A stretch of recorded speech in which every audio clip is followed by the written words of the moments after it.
The story follows a lone adventurer who dared to defy a forbidden law. As recorded in an ancient nobleman's diary, consuming monsters was a dire taboo in this world.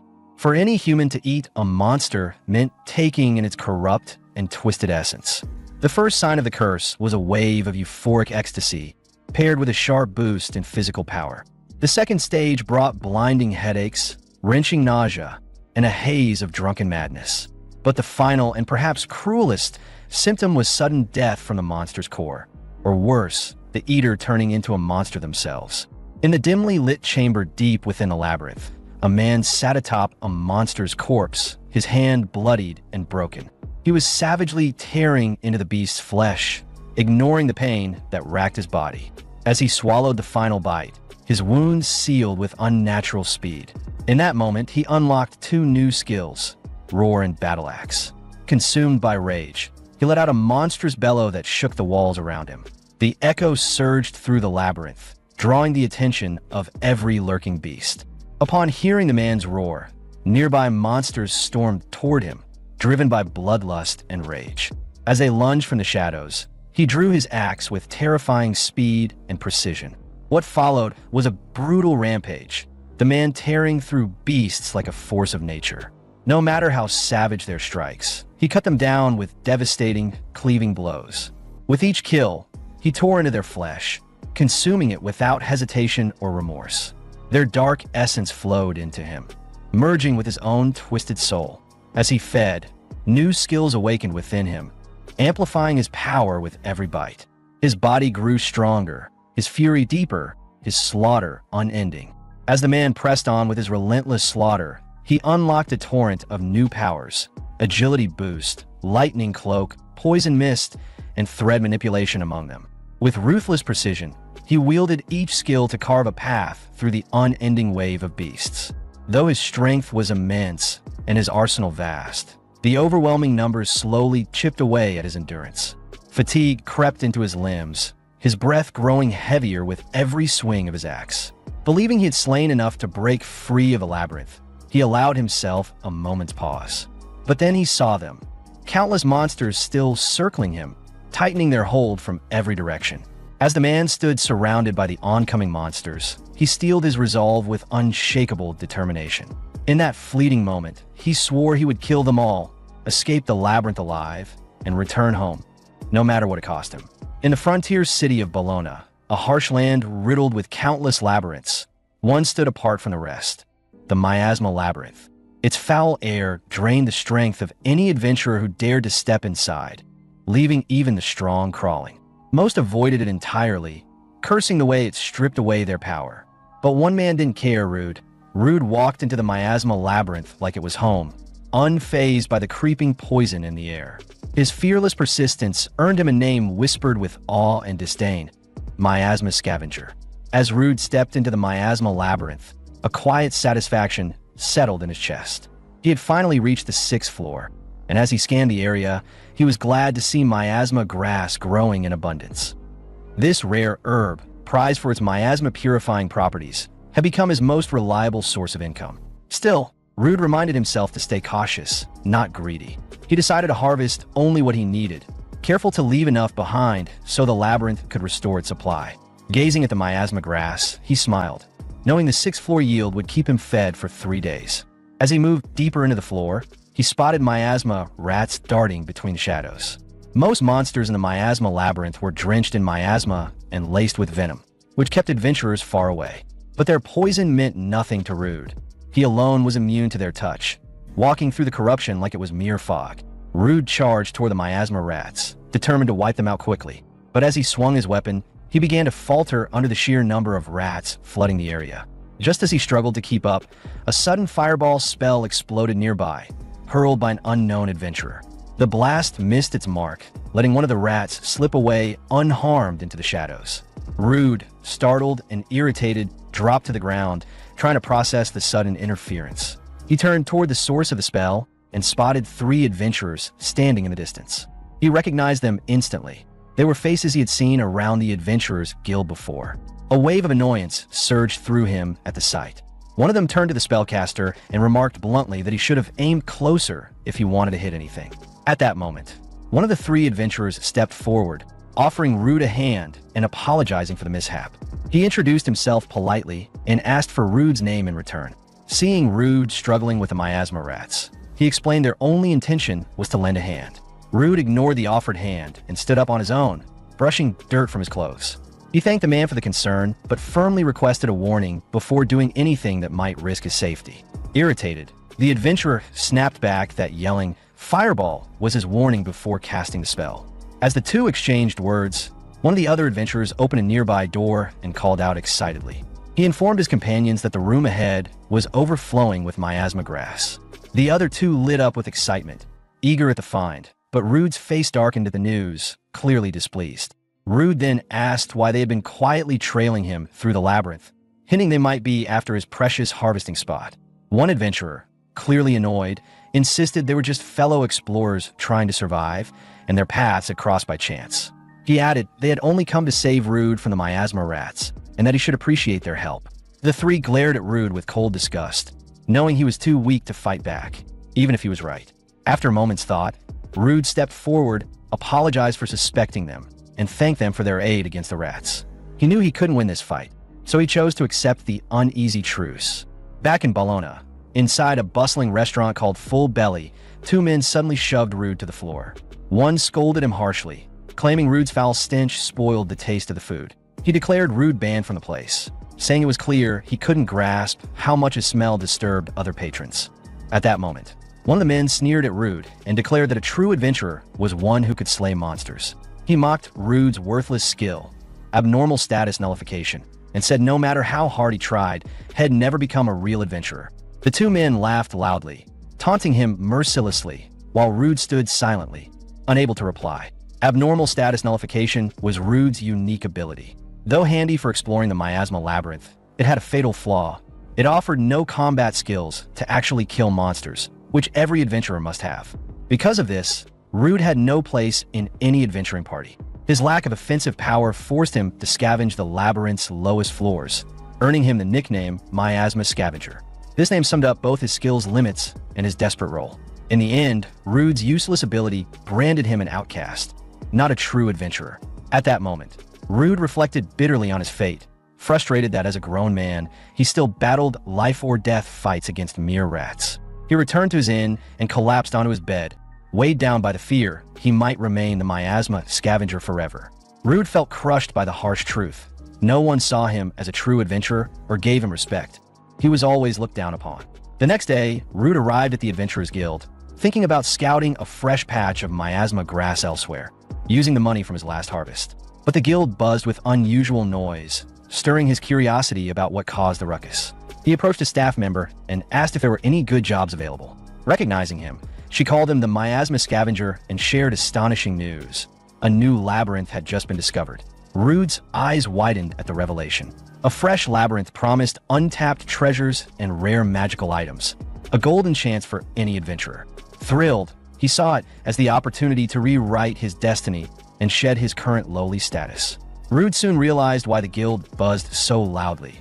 Everyone was hyped about the newly discovered labyrinth. As he scanned the crowded room, the woman cut in, warning that the price of miasma herb, which he usually sold, would start to fall immediately. Rude was confused at first, but quickly grew anxious after hearing her words. He asked why the herb price would drop. The woman explained that the miasma labyrinth had never been popular, and with adventurers rushing to the new labyrinth, demand for the miasma herb would plummet. Prices were bound to sink. As Rude weighed his options, the woman added that the new labyrinth lay deep in the Yahello Mountains, but he wouldn't be allowed in. Shocked, Rude asked why he was banned from entering. She showed him a poster listing the rules. Only adventurers ranked D or higher could enter. Since Rude was only E rank, he didn't qualify. Looking worried, Rude told the woman he was determined to explore the new labyrinth and asked if there was any way to qualify for entry. The woman sighed deeply, explaining that the rules were strict and he had to meet the requirements to get in. She warned that even if he slipped inside, he would likely die alone due to his weak strength and lack of a party to back him up. Rude couldn't argue. Her words cut to the core of his reality. Just then, an adventurer named Bayer stepped forward from behind and suggested that if Rude truly wanted to enter the new labyrinth, he should join Bayer's team as a porter. Bayer smiled warmly at Rude, who returned the look with a mix of confusion and curiosity. After a short while, Rude sat in a carriage with Bayer's team, heading toward the newly discovered labyrinth. Breaking the quiet, Bayer turned to Rude, expressing how pleased he was to have met him. He explained he had been searching for someone to carry materials from a new labyrinth, but struggled to find help. Bayer felt relieved and glad to have finally found Rude for the job. Rude, meanwhile, thought Bayer's difficulty might stem from all adventurers rushing to the new labyrinth, making porters scarce. As he mused, one of Bayer's companions, a red-haired woman named Sasha, voiced her doubt. She asked Bayer why they bring a miasma scavenger like Rude and suggested they should have picked someone else. Another companion, a burly man named Rick, agreed, questioning Bayer's choice and hinting they should have hired a more capable porter. Bayer then turned to his two companions, warning them not to badmouth Rude. He explained that, given Rude's experience, it was better to have him along than an inexperienced rookie. Changing the subject, Bayer apologized to Rude for not introducing himself sooner. He revealed he was Bayer, leader of the Scarlet Sword Group, and introduced Rude to his teammates, Sasha, the red-haired woman, and Rick, the burly man. Bayer then told Rude they were all D-rank adventurers. In reply, Rude said he was E-rank. Bayer said he wanted to know more about Rude's status before entering the new labyrinth and asked if Rude could show his guild card. Rude agreed, pulling out his guild card and handing it over to Bayer. Rude's guild card showed he was a level 7 E-rank adventurer with 4 different skills. Bayer studied the card and asked if Rude could use fire magic, since one of his skills was indeed fire magic. Rude admitted his fire magic was too weak for battle, but said it helped in dark places and cooking food. Bayer smiled and assured him that even weak skills had their value. Moments later, the four arrived at the new labyrinth's entrance. Bayer, Rick, and Sasha buzzed with excitement as Bayer declared they had reached the Yahello labyrinth. Sasha, full of energy, said they might be among the first arrivals. But Rick urged haste, insisting they begin exploring right away. As the door opened, they were shocked to see the labyrinth already packed. Hundreds of adventurers swarmed inside, grabbing loot and making the place feel overcrowded. Sasha felt a wave of irritation and disappointment wash over her as she saw the massive crowd ahead. She had anticipated being among the first to enter the labyrinth, but it was obvious they were already late. Assessing the scene, Bayer informed his group that most of the initial floor had likely been cleared by earlier explorers. He cautioned them that lingering in the first layer would probably yield little to no valuable finds. Rick tried to cheer Sasha up, telling her not to lose heart and proposing that they head to the lower levels that remained mostly untouched. The idea immediately brightened Sasha's mood, and she agreed enthusiastically, eager to explore new territory. However, Rude suddenly spoke up, advising that since the labyrinth was still newly found, it would be smarter to carefully chart the first floor before diving deeper. As soon as Rude shared his opinion, Sasha and Rick cut him off abruptly, brushing aside his words and declaring that they didn't need advice from a mere porter. They went on to say that Rude had no authority to speak on such matters. Rick added mockingly that this attitude was exactly why Rude was stuck as an E-rank adventurer. At that point, Bayer intervened, firmly telling Sasha and Rick to stop belittling Rude. He reminded them that Rude's remark was meant constructively and that his advice deserved consideration. Though Bayer stepped in to halt Sasha and Rick's harsh remarks, he ultimately sided with their reasoning. He told Rude that lingering on the upper floors would yield little progress. Bayer went on to explain that if they wanted to uncover rare and worthwhile treasures, they needed to venture further into the labyrinth's depths. After some time, the group of four managed to descend to the 4th floor of the labyrinth. During their encounters with monsters, Rude had a hard time fending for himself, while the other 3 handled the creatures with relative ease. Rick grinned and told Rude not to let the weaker monsters scare him. Watching their smooth coordination, Rude couldn't help but think that Bayer, Rick, and Sasha were far more capable than he was, effortlessly taking down enemies that left him trembling. Anxiety gripped him so tightly that his hands wouldn't move, leaving him frozen and unable to face the monsters properly. He found himself completely unable to assist his team or make any real contribution to the fight. Before long, the trio had wiped out all the monsters in the area. Sasha commented that venturing deeper had been the right call and expressed relief that no other adventurers were present at their level.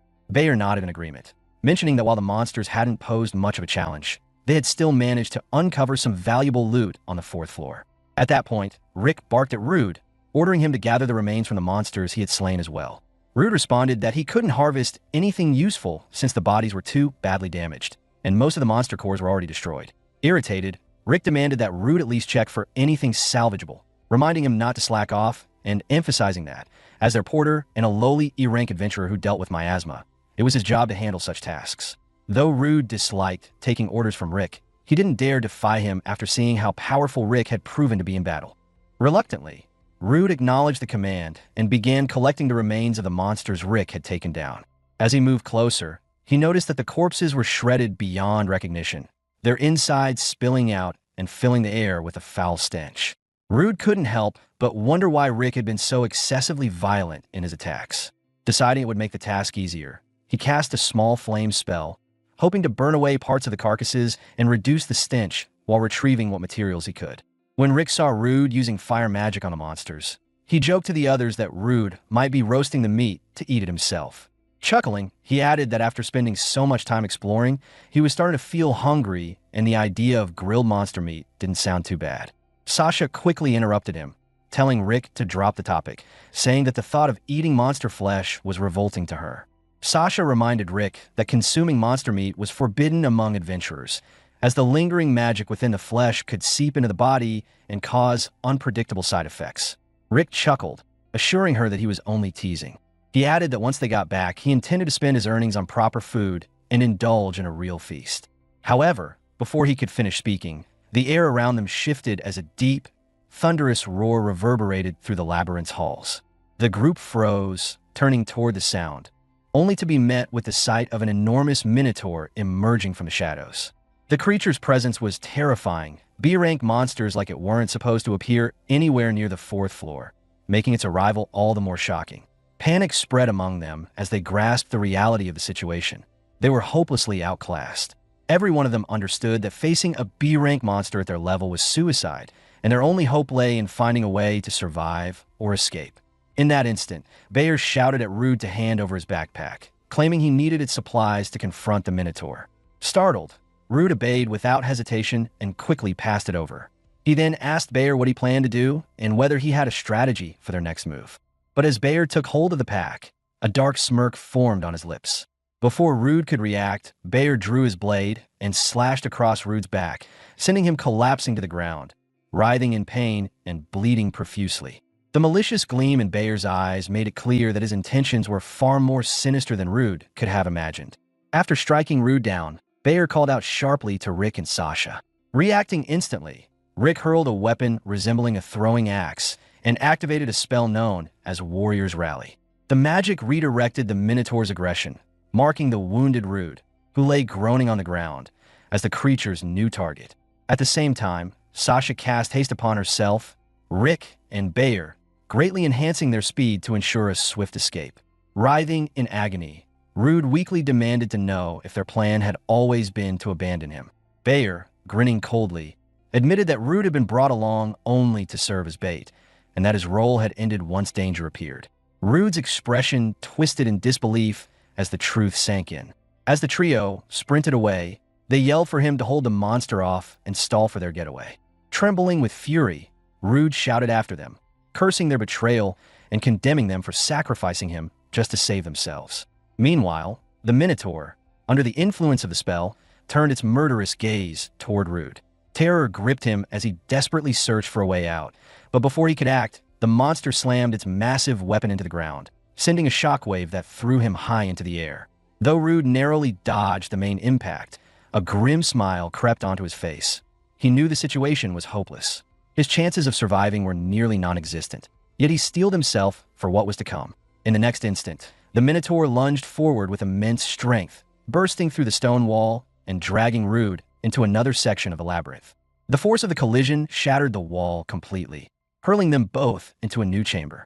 There, the floor suddenly gave way, and they plummeted through a massive hole beneath them. Moments later, Rude hit the ground hard, his body screaming in pain as darkness clouded his vision. Slowly regaining awareness, he blinked weakly, uncertain if he had truly survived the fall or if he was already dead. Rude turned his head slightly and noticed that he had landed directly on top of the Minotaur's corpse. It dawned on him that they had fallen together through the hole, and the monster's massive body had absorbed most of the impact, sparing him from certain death. His momentary relief, however, faded quickly as he accepted the grim truth that even though the Minotaur was dead, his own life would soon end as well. Rude reflected that even if no other creatures appeared, he was doomed to die from his injuries, blood loss, or sheer starvation. Resting atop the fallen beast, his body screamed with hunger, and his mind drifted toward the forbidden idea of consuming the Minotaur's flesh. He knew it was madness, an act that could bring nothing but ruin, but the image of a man from his past, who once told him to never surrender no matter how unbearable life became, resurfaced in his thoughts. Clinging to that memory, Rude forced himself to act and began devouring the Minotaur's body in a desperate bid to live. When a human drained of magic consumes the flesh of a creature overflowing with magical energy, the monster's essence seeps into their veins, corrupting them from within and transforming them into something neither human nor beast. This state, known as monsterization, is feared as a fate worse than death, a curse of uncontrollable mutation. Yet with no other choice, Rude gambled everything, eating the Minotaur's meat to restore his strength, unknowingly setting off a terrifying change within himself. Not long after, Rude rose to his feet and wandered through the labyrinth, dragging an axe along the ground. His once normal eyes now glowed crimson, and his aura had become monstrous, his humanity slipping away under the Minotaur's lingering magic. In that moment, he unleashed his ability, Roar, sending a crushing wave of fear across the area. The surrounding creatures collapsed instantly, their lives extinguished by the overwhelming force. Following that, Rude invoked physical boost, heightening his strength to unnatural levels, and tore through every nearby monster with a single devastating blow. Then, he activated echolocation, allowing him to perceive life forms around him even in pitch-black darkness. As the skill revealed a swarm of approaching enemies, a twisted grin spread across Rude's face. Raising his weapon, he challenged them with a chilling laugh, asking which one among them would be the next to be devoured. At that instant, Rude lost all restraint, plunging into a frenzy of bloodlust as he tore through every creature that dared to cross his path. In the midst of the chaos, he realized that the battle axe he had taken, the same one Rick had tossed aside earlier, felt perfectly balanced in his grip as if it were made for him. He soon noticed another strange change. He could sense the flow of magic around him, detecting the presence of monsters without relying on sight. Consumed by an uncontrollable hunger, Rude continued his merciless rampage, cutting down and devouring every monster he encountered. With each carcass he consumed, raw power surged through his veins, his strength multiplying beyond comprehension. A wild grin stretched across his face as he reveled in the intoxicating energy coursing through him. Rude could feel that no creature in the labyrinth posed a threat to him anymore. Eventually, the massacre ended, and he stood before a massive stone door, the labyrinth's exit. With a heavy push, he opened it and stepped into the open air. The sensation of the breeze against his skin filled him with relief, and for the first time in what felt like forever, he smiled. A victorious shout burst from his throat as he declared to the world that he had survived the labyrinth and emerged alive. Meanwhile, far away at the Adventurers Guild, a grim tension filled the hall as unease spread among those gathered. Standing before Bayer, Sasha, and Rick was a stern-looking man questioning them. This man was Lankars, the guild master of the Ballona branch. After listening to their account of what had transpired inside the labyrinth, Lankars explained that he had summoned every adventurer who had returned from the expedition, except Rude, who was still missing. Wearing a somber, guilt-ridden expression, Bayer solemnly told Lankars that when they had reached the 4th floor and encountered the Minotaur, Rude had been slain before they could do anything to save him. Bayer continued spinning his fabricated story, claiming that they all deeply regretted failing to recognize how perilous the 4th floor truly was, which had ultimately led to Rude's tragic demise. Rick and Sasha played along perfectly, their faces painted with false grief as they pretended to mourn their fallen companion. After listening to Bayer's explanation, Lankars gave a grave nod and said he understood what had happened. He then announced that, effective immediately, no one would be allowed to enter the newly discovered labyrinth, declaring it far too dangerous for further exploration until more information was gathered. Just then, the guild doors swung open, and Rude walked in, causing a wave of shock to ripple through the hall. Gasps filled the air as adventurers stared in disbelief. Everyone had been certain that Rude had died inside the labyrinth. No one was more shaken than Bayer, Rick, and Sasha, who froze at the sight of the man they had left for dead, now standing before them completely alive. Acting quickly, Bayer forced a smile and rushed toward Rude, exclaiming with feigned joy, "I can't believe it! You actually made it out alive." As he leaned close, his expression darkened for a moment, and he whispered in Rude's ear, threatening to kill him if he dared to reveal anything. A moment later, Rick and Sasha hurried over, wearing exaggerated smiles and pretending to be relieved. Sasha claimed that they had tried to go back for him, but that the labyrinth's passage had collapsed, making rescue impossible. Rude, however, stood motionless, his expression unreadable, refusing to respond to their lies. Trying to steer the attention away, Bayer suddenly clapped his hands and enthusiastically suggested they celebrate Rude's miraculous survival and escape from the Minotaur. He proposed that they move the party elsewhere, saying the guild wasn't an appropriate place for it. But just as the group began to leave, a strange stillness overtook them. They suddenly realized they couldn't move a muscle. Taking advantage of the moment, Rude finally spoke, his voice cold and unwavering as he declared before everyone that Bayer, Rick, and Sasha had deliberately used him as bait inside the labyrinth. The entire guild fell silent in shock, while Bayer's face turned pale as he desperately tried to think of a way to salvage the situation before everything unraveled. Bayer, visibly unnerved, stepped toward Rude and demanded to know what he was implying, pretending not to grasp the meaning of Rude's words. Before he could continue, Lancaster interjected, his voice sharp, asking Rude to explain exactly what he meant when he claimed that Bayer, Rick, and Sasha had used him as a pawn. Turning to face Lancaster, Rude calmly recounted the truth.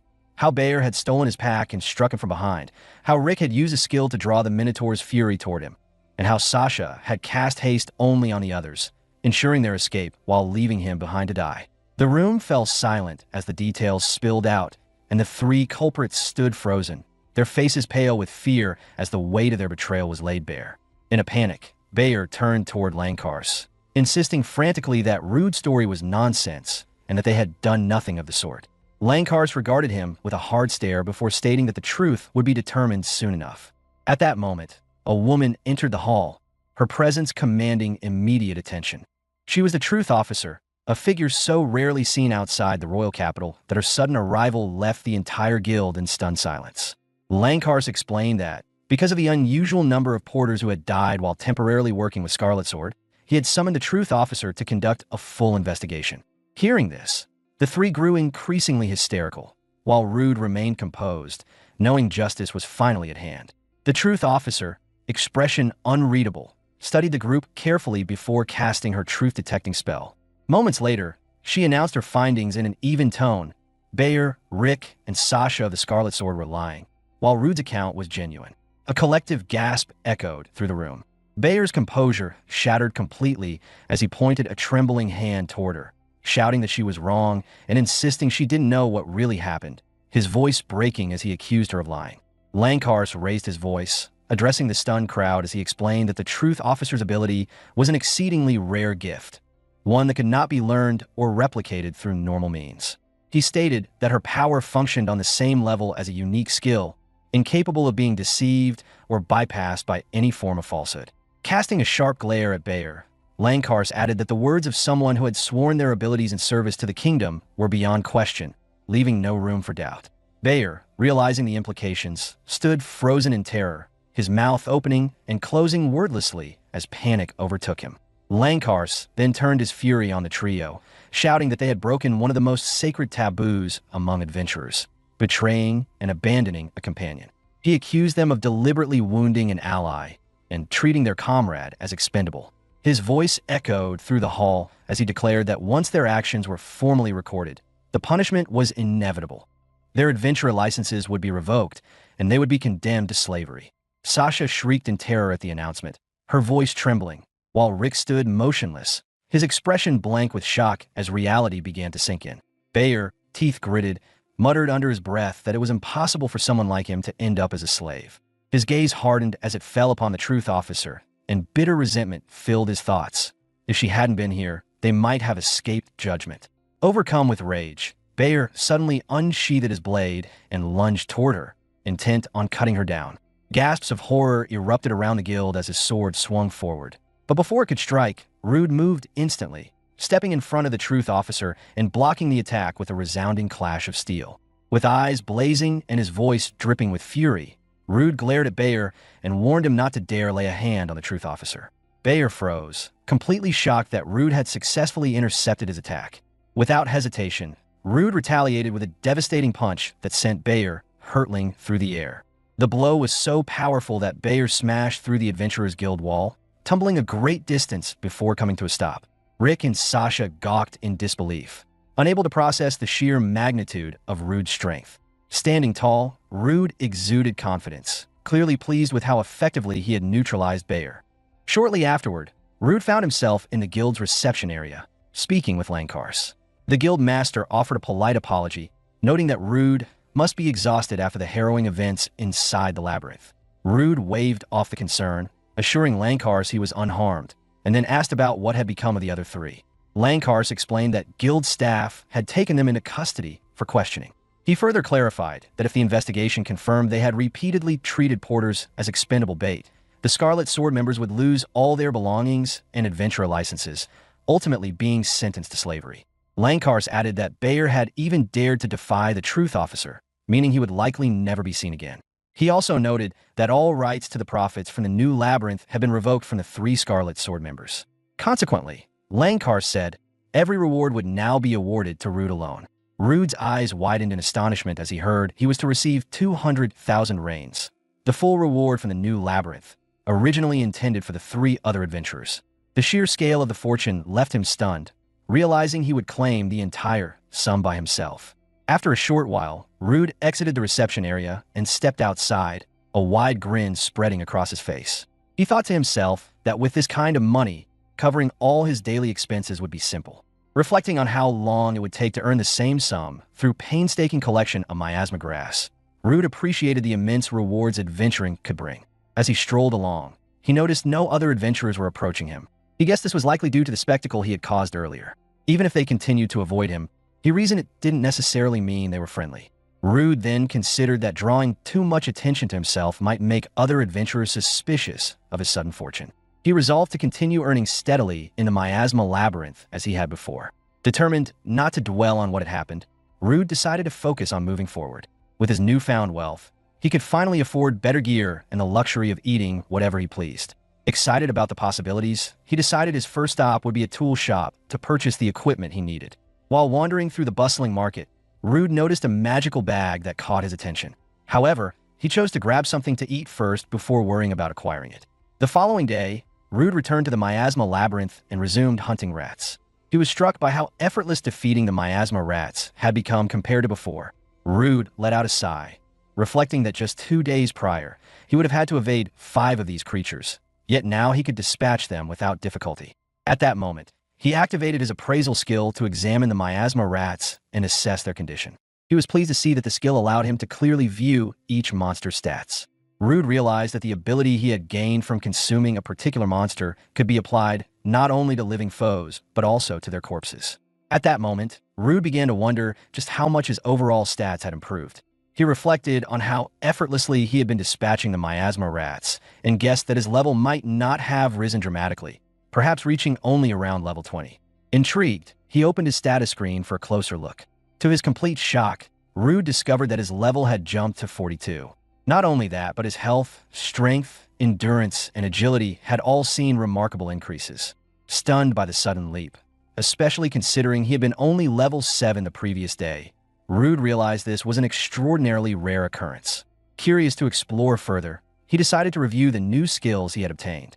As he examined his recently acquired abilities, Rude felt a surge of excitement at the number of skills he had gained. Thrilled by the possibilities, he recalled that the walls destroyed during his battle with the Minotaur had now been repaired, and the new labyrinth would remain closed for a while.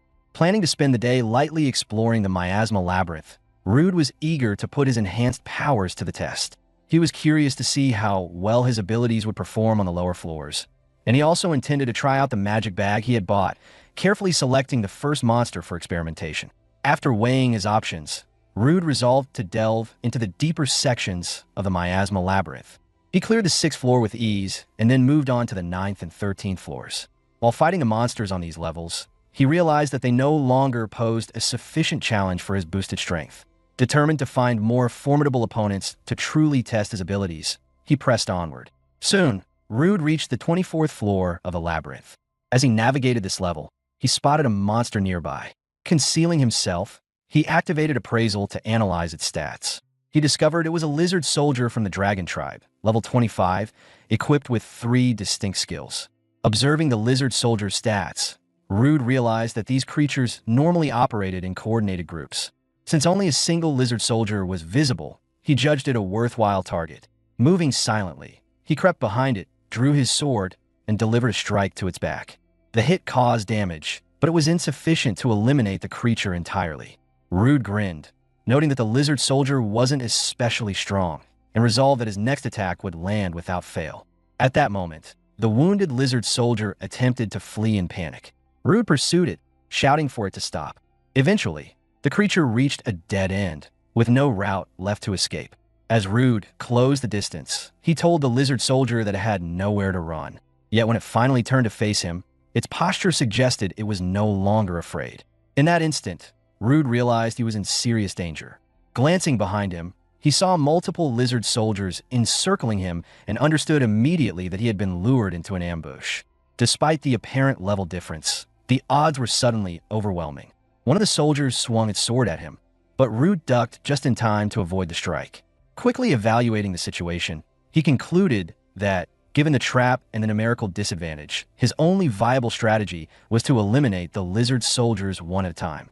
In that instant, Rude swung his sword and struck one of the lizard soldiers, knocking it hard onto the floor.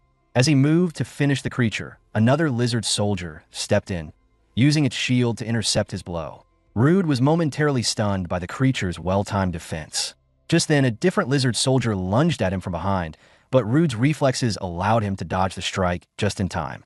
Scanning his surroundings, Rude realized he was completely encircled by lizard soldiers. He noted to himself that while these monsters were known for their teamwork, he had not anticipated such advanced ambush tactics or the level of precision in their coordination.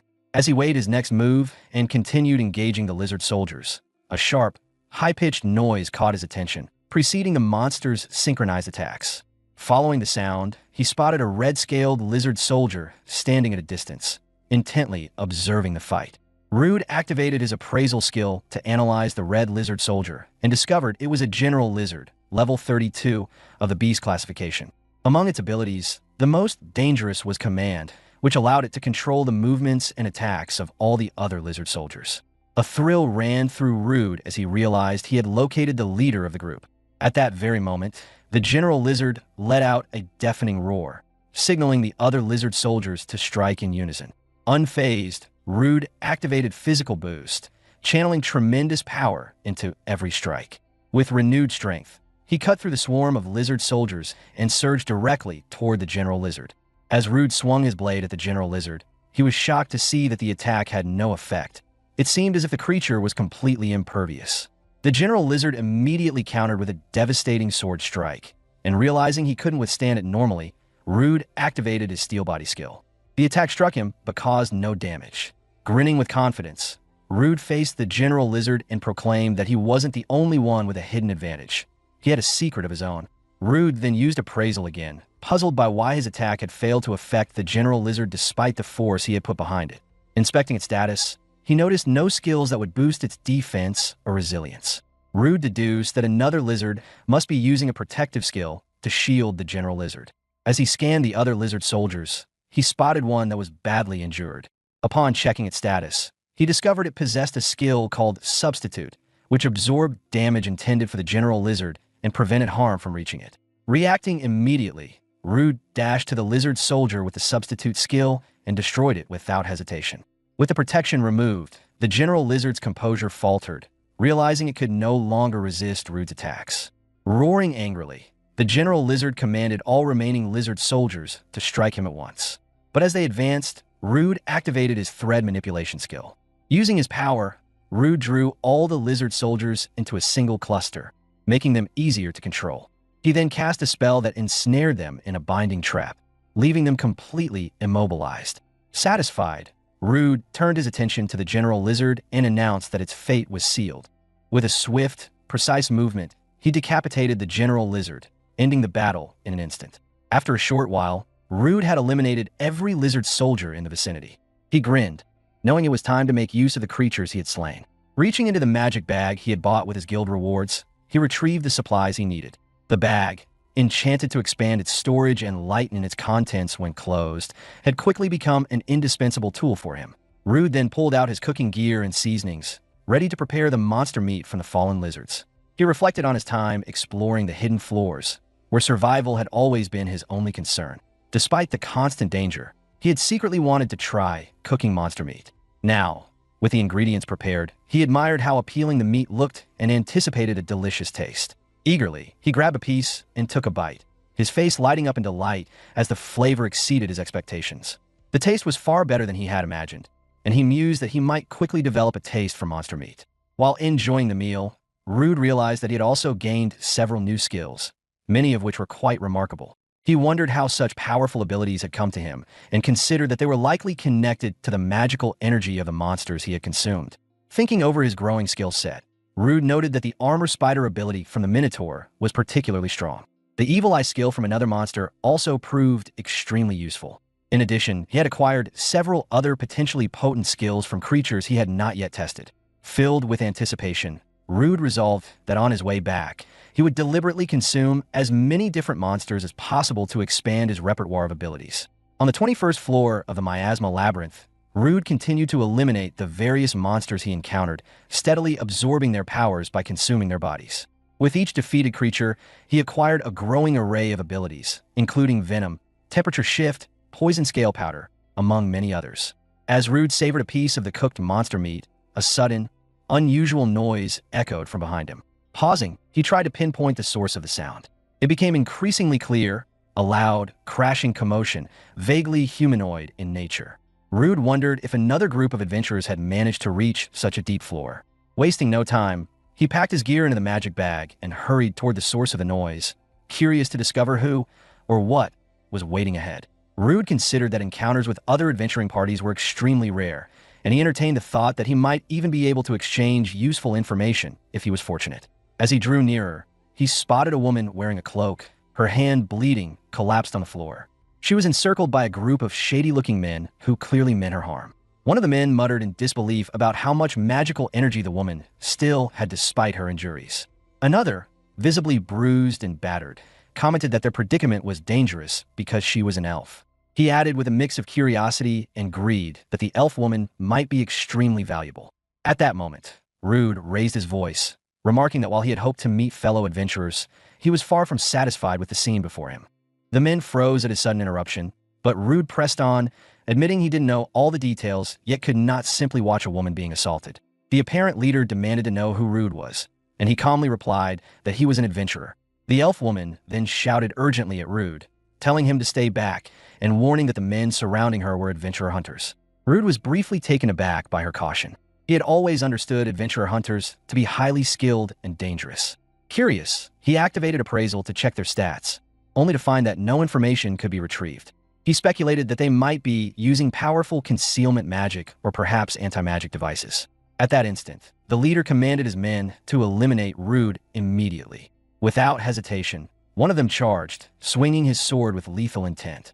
Rude was momentarily stunned by the man's speed, but managed to block the attack just in time. During the skirmish, the man commented that Rude was holding his own surprisingly well. Rude, unshaken, replied that it was only because the man was weak. Infuriated, the attacker shouted that he was far from weak and launched a more aggressive series of strikes, threatening to crush Rude's skull. In response, Rude activated his venom skill, spitting it directly onto the man's face.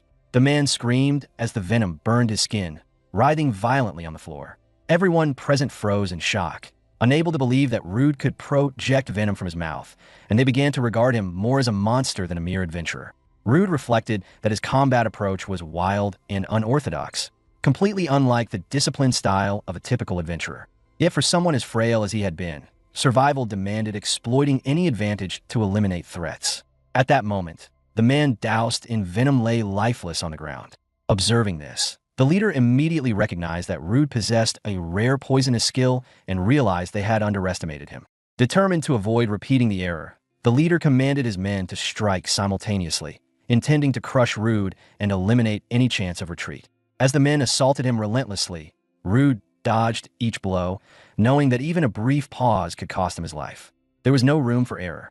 While he briefly recoiled, the leader seized the opening and delivered a tremendous strike. At the last instant, Rude activated Steel Body, hardening himself against the force and narrowly avoiding severe injury. The leader's powerful kick sent Rude flying backward. Surprised, the leader thought that the strike should have been fatal, noting that Rude was unexpectedly resilient. As one of the men advanced, he threatened to kill Rude instantly. But as he approached, Rude abruptly spun around and sprinted away.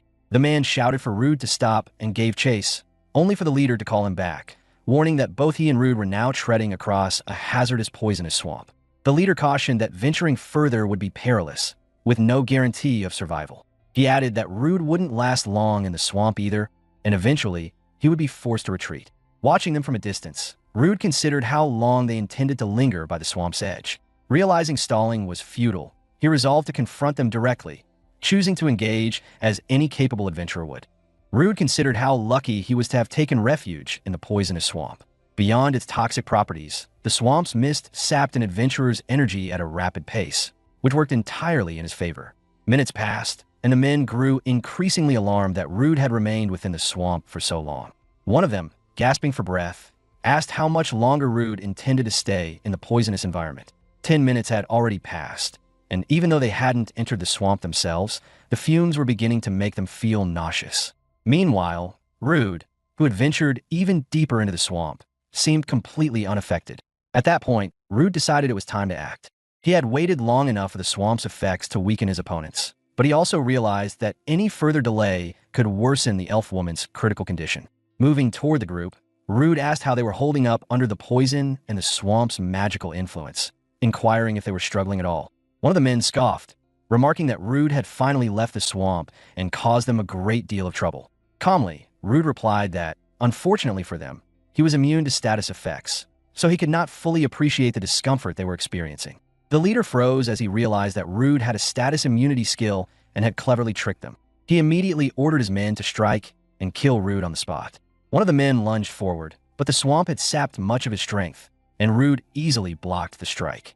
Smiling, Rude taunted his attacker, explaining that the poison had steadily drained their stamina and the magical residue in their bodies had lowered their overall stats. Suddenly, another man struck from behind, but Rude activated Steel Body, and the sword passed harmlessly through him, leaving the attacker in disbelief. Taking advantage of the moment, Rude unleashed Lightning Cloak, swiftly eliminating both opponents with a single, decisive strike. One of the men, struggling to breathe, yelled at Rude and tried to rush him again. But Rude instantly used Aerial Slash, cutting the man down before he could take another step. The leader froze in fear, unable to understand how a human could use so many monster-type skills. Turning his gaze toward him, Rude said he didn't owe anyone an explanation and charged straight at the man. As they clashed, the leader realized that even though he was supposed to dominate any human in battle, he was clearly no match for Rude. Panicking, he activated Agility Enhancement to boost his speed, shouting that someone like Rude could never defeat him. But the moment he swung his sword, Rude struck with such force that the blade snapped clean in half. The leader stood there in disbelief, unable to process that he had been overwhelmed so easily. In the next second, Rude sliced through both the man and his broken weapon, leaving him motionless on the ground. Looking at the corpse, Rude commented that if the man hadn't been crippled by abnormal status effects, he would have been much tougher. But thanks to Rude's own ability to ignore those effects entirely, victory had come easily. Rude finally managed to rescue the elf woman, and the two walked side by side through the swamp. She thanked him sincerely, admitting she had no idea what she would have done without his help, and Rude simply said he couldn't ignore someone in danger. While watching her, he noticed she was trying to look calm, even though her body still showed signs of the swamp's poison magic, and he couldn't help wondering why an elf would be wandering alone in such an isolated place or why adventurer hunters were after her. As they moved forward, a monster suddenly burst out of the swamp in front of them, and with one quick use of his appraisal, Rude identified it as a Mosfaz Great, the Moth Leader, and a level 37 threat. Rude dashed at it immediately, thinking its huge size wouldn't be enough to intimidate him, just before the beast released its own Aerial Slash attack, which he smoothly avoided. He quickly checked on the elf, and when she assured him she was unharmed, he turned back to the monster with a smirk, saying he would give it a scare since it had managed to startle him for a split second. The monster shot upward, trying to stay out of Rude's reach, but Rude yelled after it that running wouldn't help. He fired off his own Aerial Slash, slicing into the creature and leaving it badly wounded. Enraged, the monster countered with its Paralyze ability. Rude just grinned and told it the attack was useless on him since he couldn't be paralyzed at all. Then he suddenly panicked when he remembered the elf woman, worried she might be affected, but when he glanced back, she was already shielding herself with wind magic, easily stopping the attack, which left Rude genuinely impressed. After a fierce exchange of blows, Rude ended the fight with one clean, crushing strike that brought the monster down for good. The elf woman walked toward him, amazed that poison and paralysis had no effect on him, saying his abilities were oddly similar to those of monsters, which made Rude scratch his head awkwardly as he tried to figure out what to say. Then she suddenly clutched her stomach and collapsed, leading Rude to think she had been hit after all, but she assured him it was something else entirely and promised to explain everything once they made it out of the labyrinth.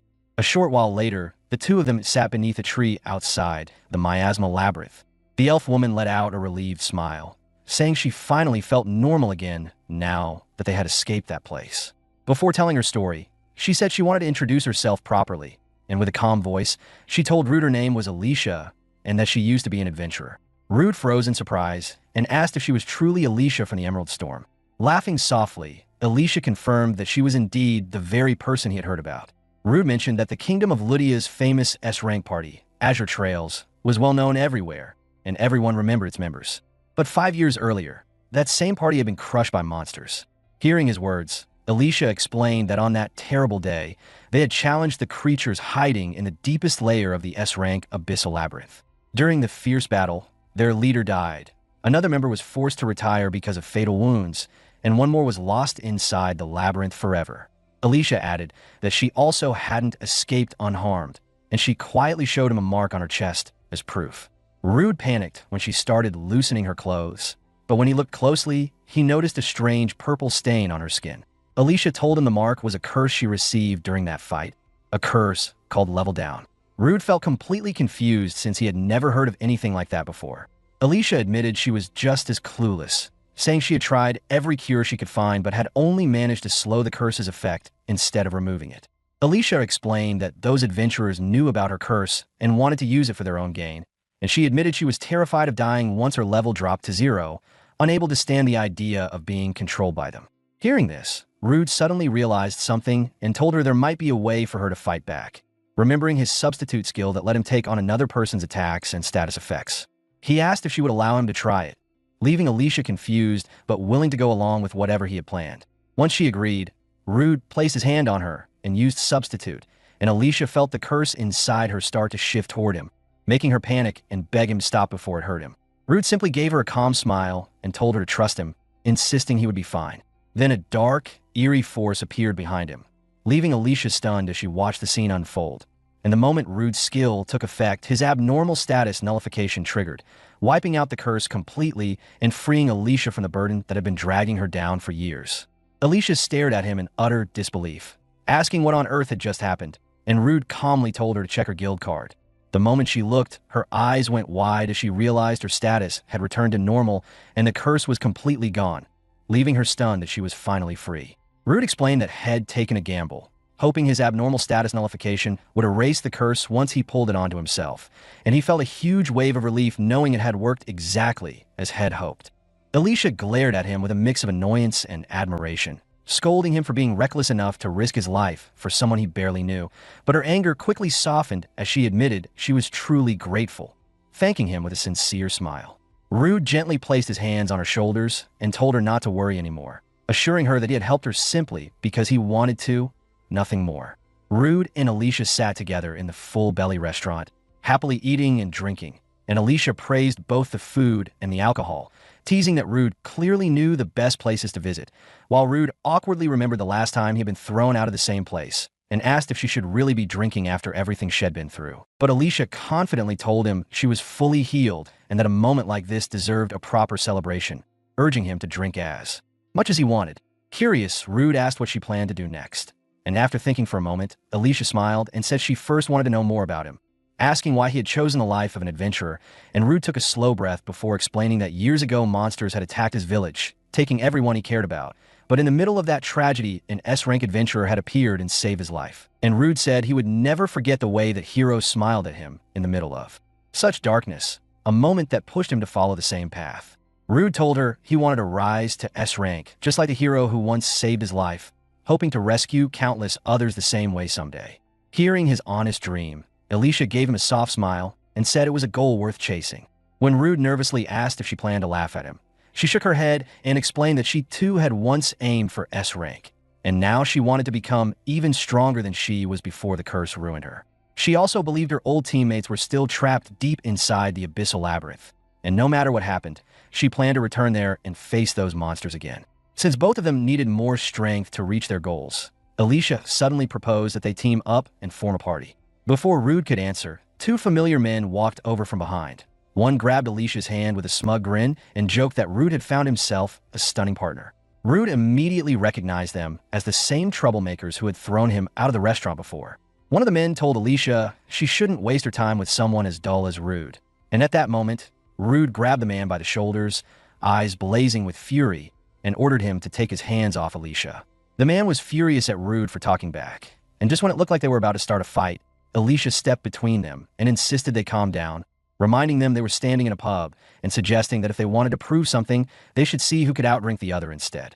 The entire place roared with excitement at the idea, eager to watch the showdown and find out who would win. The three of them kept drinking nonstop, and before long, both men were too drunk to stay awake and collapsed on the floor, while Alicia remained perfectly steady. The crowd cheered loudly as she was crowned the champion, and she and Rude exchanged a proud look and gave each other a thumbs up, celebrating their completely unexpected victory. After some time, Rude and Alicia stood off to the side of the pub, and Rude praised her, saying she handled herself amazingly, especially after everything she had already drunk. With her cheeks flushed, Alicia mumbled that she only held out because Rude had helped her, and she refused to sit quietly while those men tried to mock him. Right as she finished speaking, the alcohol finally overwhelmed her, and she fell asleep straight into Rude's arms. Smiling at her helpless state, Rude quietly activated his substitute skill, drawing all the alcohol from her body into himself.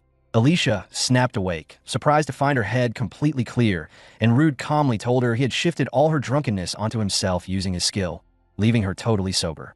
Delighted, Alicia grabbed his hand and shouted that first he took her curse, then her intoxication, calling his ability amazing and insisting even more that they had to team up no matter what. A moment later, she happily suggested they should celebrate by drinking again now that she felt fine, but Rude gently reminded her not to overdo it. Feeling let down, Alicia turned to the restaurant owner and complained that she still hadn't been able to taste any of the special dishes. The owner then explained that monsters had taken over the Barnamos fishing grounds, and though he had asked the guild for help, all the strongest adventurers were already busy with other missions, leaving him without the ingredients he needed. Hearing that, he asked if Alicia and Rude would be willing to accept the job and clear out the monsters in the Barnamos fishing grounds. Rude and Alicia arrived at the Barnamos fishing grounds the next morning, taking in the calm scenery while feeling a mix of curiosity and excitement. Alicia cheerfully told Rude they should finish off the monsters as fast as possible so they could hurry back to the restaurant and finally enjoy the special dishes. Rude agreed with a grin, eager to complete the request and enjoy the reward waiting for them. Just then, Rude noticed something shifting beneath the water, and his excitement grew as he realized they had spotted their target. However, both of their expressions quickly changed when they noticed the water around them rippling. Dozens of shapes lurking just beneath the surface had completely surrounded them. Sensing danger, Rude quickly used his appraisal skill, discovering that the creatures were called Jernibs, mostly around level 23, each with 3 skills: high-speed swimming, water bullets, and snipe. Without warning, the monsters unleashed a barrage of water bullets at them, attacking from every direction. Rude struggled to dodge in the cramped little boat, realizing there was barely any room to move as the rapid-fire shots kept coming. Rude suddenly came up with a bold plan and leapt straight into the water, laughing as he dared the monsters to attack him however they pleased. As the Jernibs rushed toward him, he activated Lightning Cloak, releasing a burst of electricity that tore through the entire swarm, instantly frying every creature around him. When he resurfaced, Alicia shouted his name in fear, but he calmly told her he was completely fine. After checking the waters, Rude noticed that even though most of the monsters were gone, a handful still lingered in the deeper areas nearby. What confused him was why those remaining creatures refused to strike, making him wonder if they were being cautious or guarding something important. He called out to Alicia, telling her he planned to dive even deeper to figure out what was going on, and after asking for her help, he tied a rope around his chest. Taking a steady breath, he plunged into the depths, and the farther he went, the clearer the truth became. Those Jernibs weren't attacking because they were protecting something. A massive shape soon emerged from the darkness, and Rude quickly used his appraisal skill, revealing the creature's name as Tentacles, a level 38 monster with 4 deadly abilities and intimidating stats, making it obvious that this giant beast was the guardian of whatever lay hidden in the depths. As Rude stared at the enormous creature, he couldn't help but marvel at its gigantic size. The more he looked, the clearer it became. This monster was the one creating all the smaller Jernibs. He quickly understood that fighting the little ones was useless if the big one kept churning out more. If he wanted everything to end, he had to defeat the giant tentacles once and for all. Since the huge monster wasn't attacking immediately, Rude figured he had a brief moment to get ready. But before he could plan anything, one of its long limbs shot forward, wrapped around his legs, and pulled him toward its gaping mouth. In that split second, Rude realized the truth. The smaller monsters had held back on purpose, tricking him so the main threat could catch him off guard. Right then, the tentacle monster lunged toward Rude, and with his air running out, he felt himself starting to sink deeper underwater. Panicked, he tugged on the rope tied around him, signaling Alicia for help. Acting instantly, Alicia unleashed her wind magic, sending the boat racing forward and ripping Rude out of the monster's grip. Once he burst through the surface, Rude sucked in air desperately, coughing hard from all the water he had swallowed. Alicia leaned over him, worry written all over her face, asking if he was all right. Rude finally managed to sit up, panting, and thanked her sincerely for pulling him out just in time. Rude told Alicia there was a boss hiding deep underwater that kept spawning journeybs nonstop, and things were even worse because the boss had an acceleration heal skill, which made it almost impossible to damage. Alicia shot back that the monsters had the upper hand in the water and that her magic couldn't reach that far because of the distance and the water blocking it, then asked if Rude had any sort of plan. Rude answered that there was one risky move they could try to fix the situation. At that point, Rude knew he had to make a choice because Alicia had trusted him enough to reveal her curse and even decided to team up with him. So he felt he should be honest and tell her his own secret as well. With a serious look, he made Alicia swear not to talk about what he was about to reveal or what he was going to do next. After a short moment, Rude jumped back into the water to confront the tentacle monster and, as he dove deeper, he activated his new skill, high-speed swimming. Rude drew his sword and quickly cut down many of the smaller monsters, protecting the big tentacle beast. The tentacle tried to swipe at him, but thanks to his new skill, high-speed swimming, Rude dodged every strike with ease. Moving fast, he got closer and landed a strong hit on the creature. At the same time, he powered up his lightning cloak and struck again, finishing off the monster. Looking at the fallen giant, Rude thought the fishing grounds would finally be safe again. But he couldn't stop worrying about Alicia. He wondered what she'd think after seeing him tear through a monster like that. Would she be impressed or scared? When Rude surfaced, he looked around but didn't see her anywhere. He smiled sadly, assuming she'd left already. Just as disappointment was sinking in, a voice called out that he was late. Rude turned to find Alicia waiting for him, proving she hadn't gone anywhere after all. Alicia looked at Rude and said he didn't seem hurt, so she guessed he had beaten the big monster. Rude nodded, confirming her guess. Smiling, Alicia bent down to pick up some sticks, telling him she was relieved nothing bad had happened and that she couldn't sit still because she was so worried. She explained she was gathering wood for a fire to help dry his wet clothes. Then, Rude changed the subject and asked if she was really okay staying with him after seeing him eat the monsters. Alicia smiled softly and said she was surprised at first, but glad he trusted her enough to share his secret. She added that it didn't bother her at all. In fact, it made her happier to know he confided in her. Rude was surprised and thanked her for trusting him and sticking by his side. Then, Rude pulled out a piece of rope and told her why he had come back with part of the tentacle monster. He said he wanted to gain the monster's powers, so he cut off a piece to eat and absorb its skills. Rude grinned and told Alicia it wouldn't be right if he was the only one eating, so he had also caught a Barnamos fish just for her. Seeing the fish, Alicia's face lit up with excitement, and she eagerly said she couldn't wait to try it.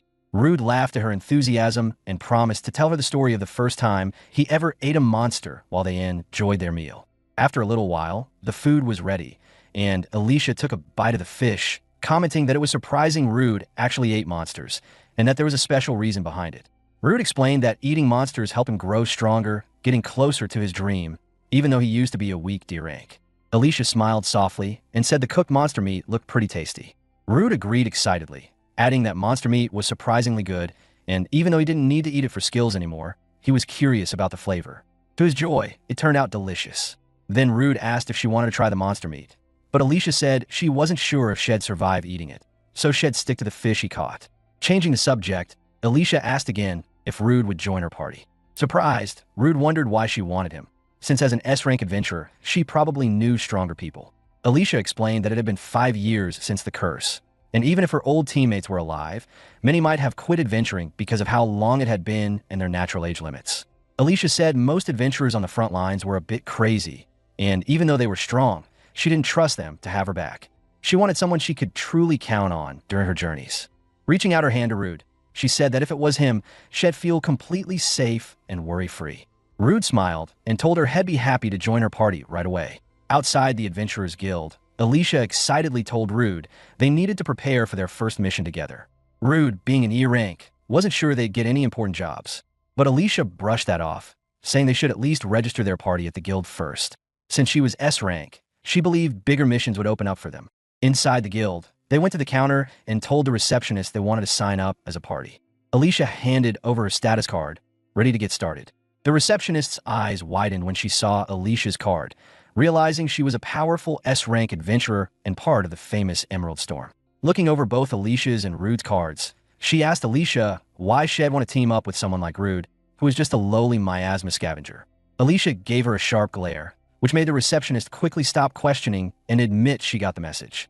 Alicia explained that she wanted to help Rude level up and asked what he still needed to do to improve. After checking Rude's record, the receptionist said he had plenty of achievements, but what he really needed was a stronger battle record. Hearing this, Alicia asked if there was a tough mission they could take on together to boost Rude's combat experience. The receptionist nodded and handed them a suitable job. Soon after, Rude and Alicia arrived near Barona, where their task was to hunt down a pack of wolves. Rude used his appraisal skill to check the wolves and found they were level 11 gray wolves. He then activated his stealth skill, sneaked behind them, and swiftly took down each wolf with precise sword strikes. While fighting, Rude told Alicia to watch out for any wolf reinforcements, and she agreed, ready to handle her part of the battle. Alicia called on her special skill, summoning Sylphide, her spirit magic, to boost her power. Rude watched in amazement as she unleashed Great Wind, a fierce gust that cut down all the charging wolves in one clean sweep, knocking them out instantly. Stunned by how strong her attack was, Rude thought no one could possibly dodge something that powerful. Alicia then mentioned she wasn't even using her full power yet, even though the curse was gone. Rude felt both impressed and a bit nervous, wondering just how much destruction she could cause if she got all her strength back. Suddenly, a gray wolf jumped at Rude from behind. He couldn't dodge in time and got ready for the hit. But right then, Alicia used her spirit magic Sylphide again and cast a spell. The wolves got confused, looking around for Rude and Alicia, but then saw them floating in the air. Rude was thrilled and amazed at her skill and thanked her for saving him. Alicia smiled and said he shouldn't thank her. It was Sylphide, the spirit magic, that really saved him. Alicia looked toward the gray wolves and warned Rude not to relax just because they were low level. She spotted 5 more wolves hiding in the nearby bushes. Alicia warned that even more might be hiding beyond those, so Rude needed to stay alert, ready to help. Rude said it was his turn to find the hidden wolves. He used his echolocation skill to detect where the wolves were hiding in the thick brush.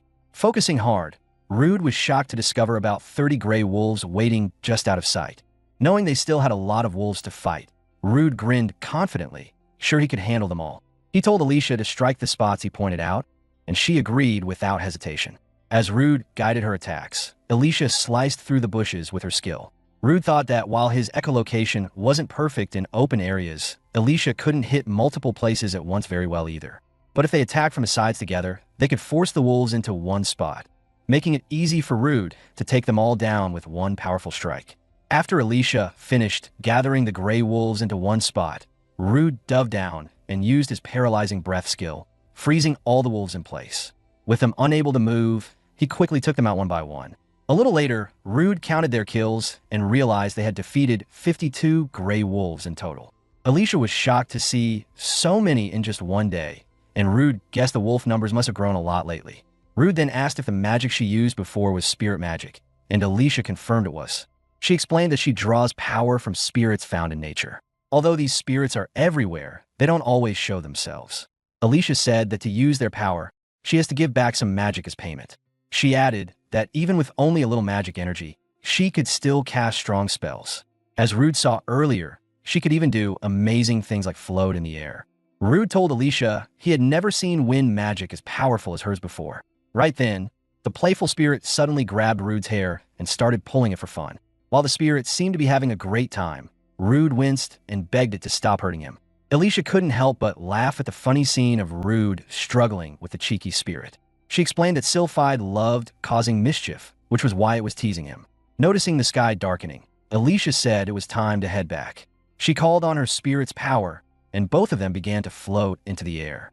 Alicia told Rude they would fly home together today. As they soared above, Rude shouted that this was the most amazing feeling he had ever had. Curious, Rude asked Alicia about other types of magic she could use. She said besides wind, she was skilled in water, ice, light, and earth magic. But she warned that spirits of fire and darkness didn't get along with her. Alicia explained that when a spirit and a user don't match well, the spirit might demand lots of magic energy or even refuse to lend power.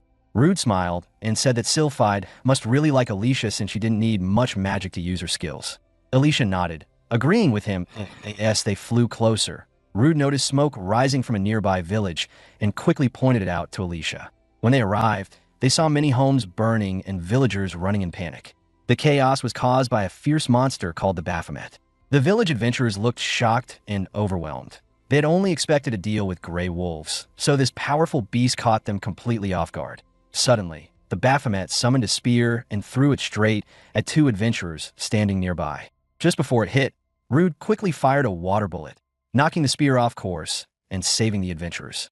The Baphomet scowled at Rude, clearly angry about the interruption. Alicia stepped up and checked if the adventurers were okay, and they nodded, assuring her they were fine. She told them she and Rude would take care of the monsters and asked for an update on what was happening. Meanwhile, Rude used his appraisal skill on the Baphomet and learned it was level 27 with 5 strong abilities. Even though it was lower level than the lizard head fought before, the Baphomet stats were much higher. As Rude studied its powers, he realized just how dangerous this monster really was. Right then, the Baphomet activated its 2 powerful skills, Fire Magic Principles and Earth Magic Principles. Watching this, Rude realized the fire magic he knew was weak and not useful in real fights. He thought that if he could defeat this monster and eat it, he might gain its strong magic and become much stronger in battle.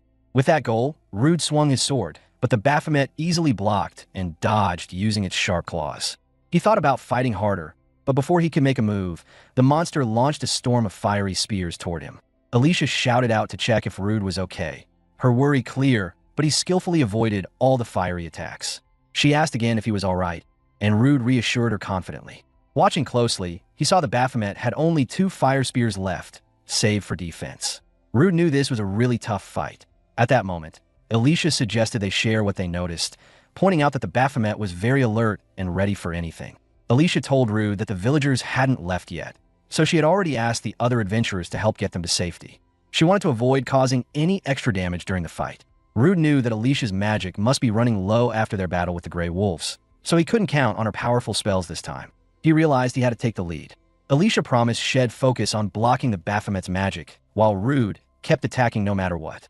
Every time the Baphomet cast a spell, Alicia quickly stopped it by using the opposite magic, making the attacks useless.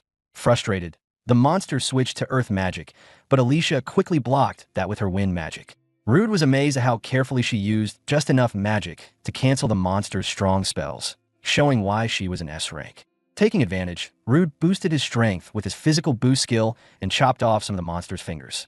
The Baphomet tried to fight back, but Alicia unleashed a powerful strike that made the monster's body explode into pieces. Far away, the villagers and adventurers nervously talked about the huge explosion they had just heard. One adventurer worried about Alicia and Rude, unsure if they had beaten the monster or if they had been defeated. Another adventurer felt bad. He couldn't help because he was still hurt. Suddenly, Alicia appeared, thanking everyone for helping with the evacuation. The adventurers sighed in relief, seeing she was safe. Alicia told them she and Rude had won the fight, but she was still concerned the monster might be alive and could come back to attack the village. She said she planned to go after it. Alicia then asked for a small favor. One adventurer eagerly offered to help with anything he could. Smiling softly, Alicia asked if they could spare some food because she was very hungry.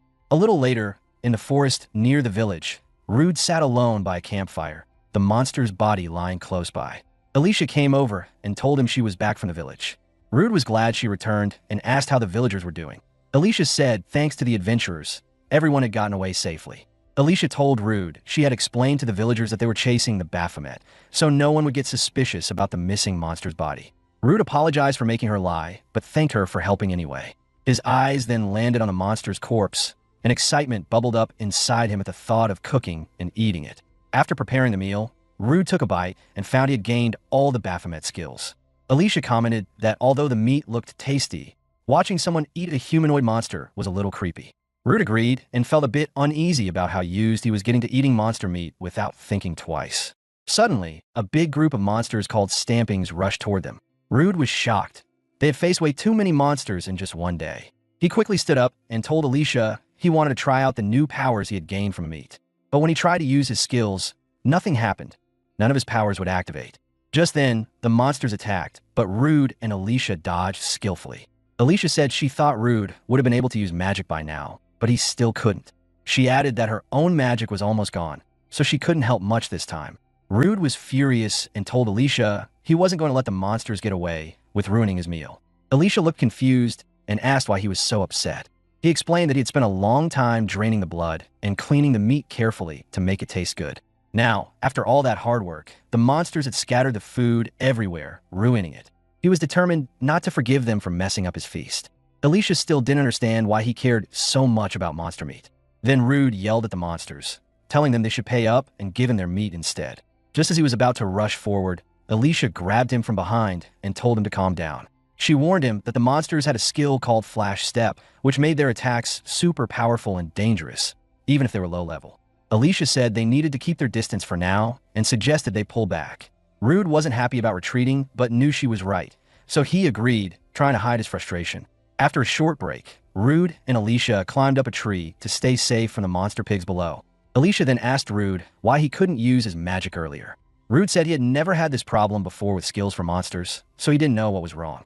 Alicia told him to try using his appraisal skill to check. Rude agreed, and after looking at his skills, he told Alicia that the system said he should understand them naturally.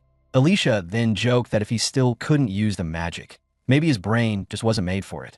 Rude was surprised and said she was being pretty mean. Alicia thought about why Rude couldn't use magic and had an idea. Maybe he needed to learn how to control mana first to use the monster skills properly. Rude began to understand the problem. He told Alicia he would give it a try. Closing his eyes, he remembered the first time he ate the Minotaur and how he had unlocked its power by fully connecting with it. Rude suddenly understood that if he could tap into the energy inside him, he might be able to use the magic.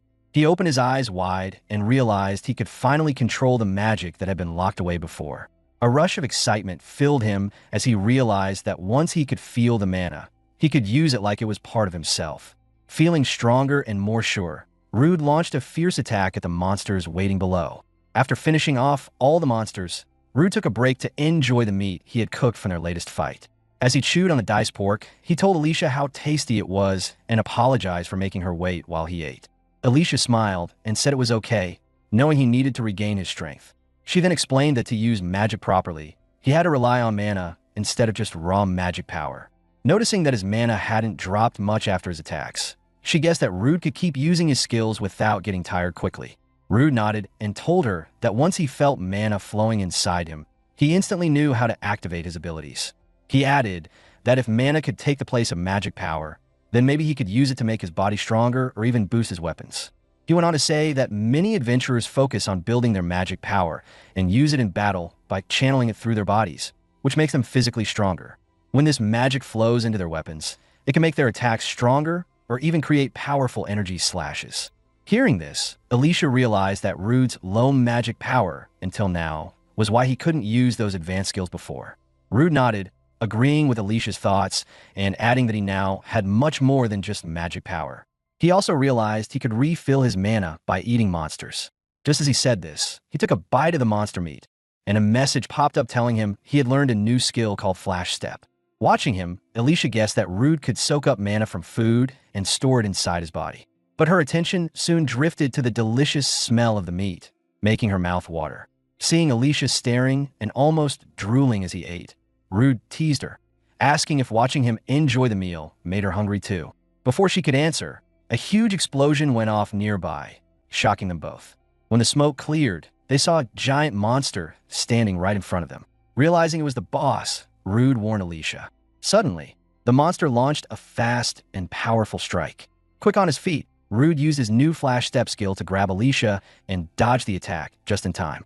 Alicia thanked Rude for saving her, but couldn't stop thinking about how the boss monster had suddenly appeared right in front of them just as she sensed something coming from afar.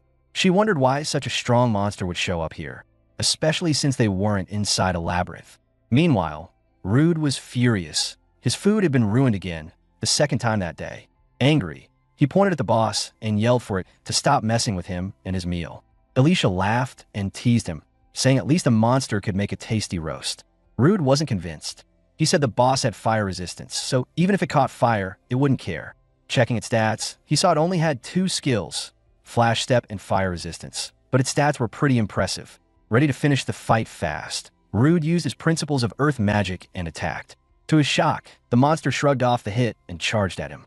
Surprised, Rude tried to use his steel body skill, but before he could, the monster's powerful strike hit him hard, sending him flying back.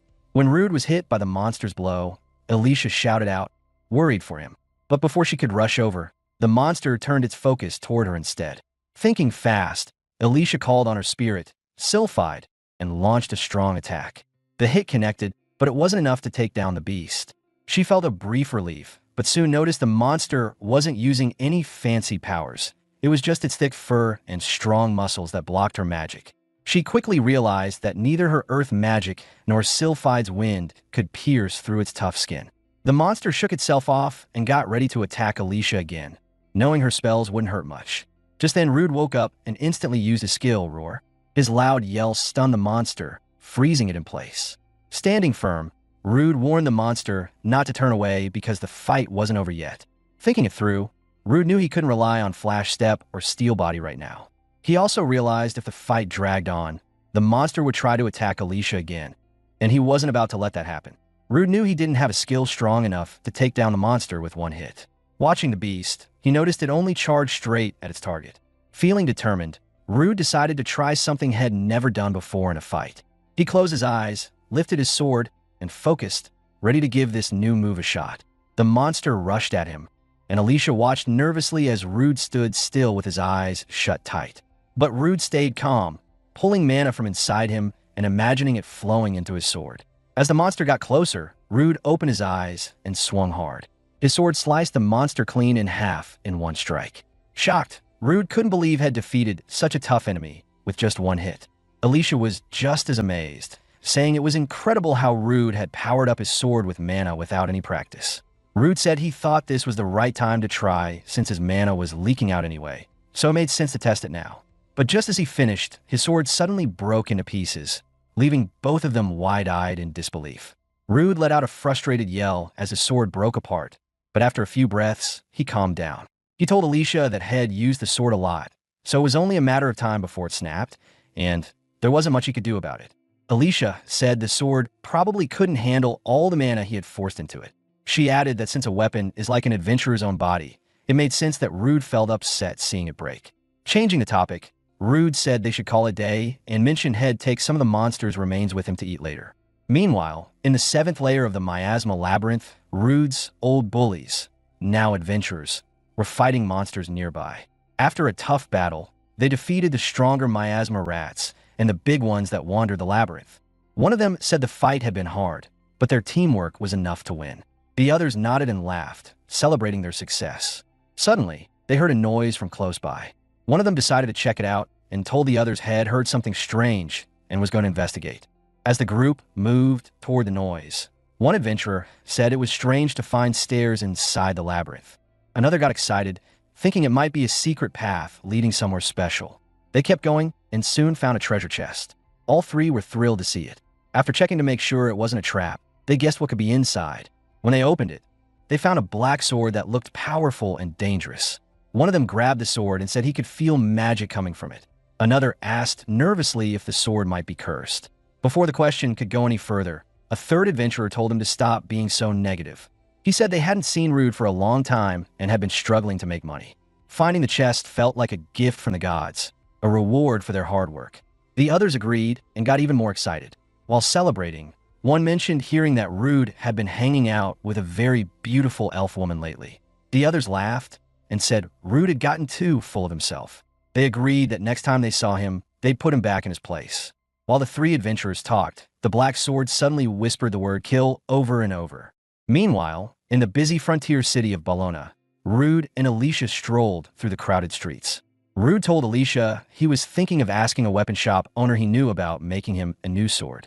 A short while later, they reached Miner's Hammer, a weapon shop run by an old man named Doam. Doem was carefully examining Rude's broken sword and said he didn't expect it to break so badly, especially a sword he had made himself.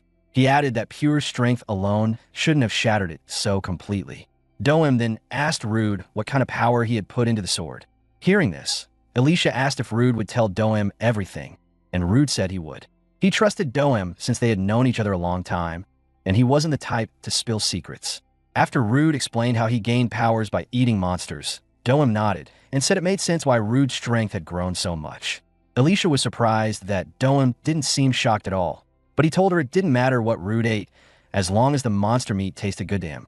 Then Doem asked if Rude wanted a sword that could handle attacks powered by mana. Rude agreed, and Doem said it would take some time, including research, to make such a sword. When Doem asked for help, Rude wondered if there was anything else he could do. Doem said having some good magic stones would really help. Rude smiled and pulled out several high-quality magic stones from his pocket. Doem's eyes widened in surprise when he saw stones from a general lizard, a Baphomet, and even a minotaur, all top grade. He told Rude that it looked like his skills had gotten a lot better since they last met. Hearing this, Rude felt proud and smiled, saying it meant a lot coming from Doem. Doem then told Rude to let him know if he needed anything else. Before they parted, Doem handed Rude a different sword and told him to use it for now. Rude was thankful and accepted the sword, but Doem gave a serious warning. Rude must never put magic into this sword. If he broke this one too, Doem said he'd have to charge him for repairs next time. Both Rude and Alicia looked worried after hearing that. Later, they sat in a restaurant eating, and Alicia suggested they avoid magic attacks for a while. Rude nodded, remembering Doem's warning, and said Doem was seriously scary when it came to weapons. Alicia smiled and said that even though things had been intense, she was happy to finally meet one of Rude's friends. Feeling a bit shy, Rude apologized for being a loner and not having many people around him. Just then, the bullies who used to pick on Rude showed up from behind and interrupted their talk.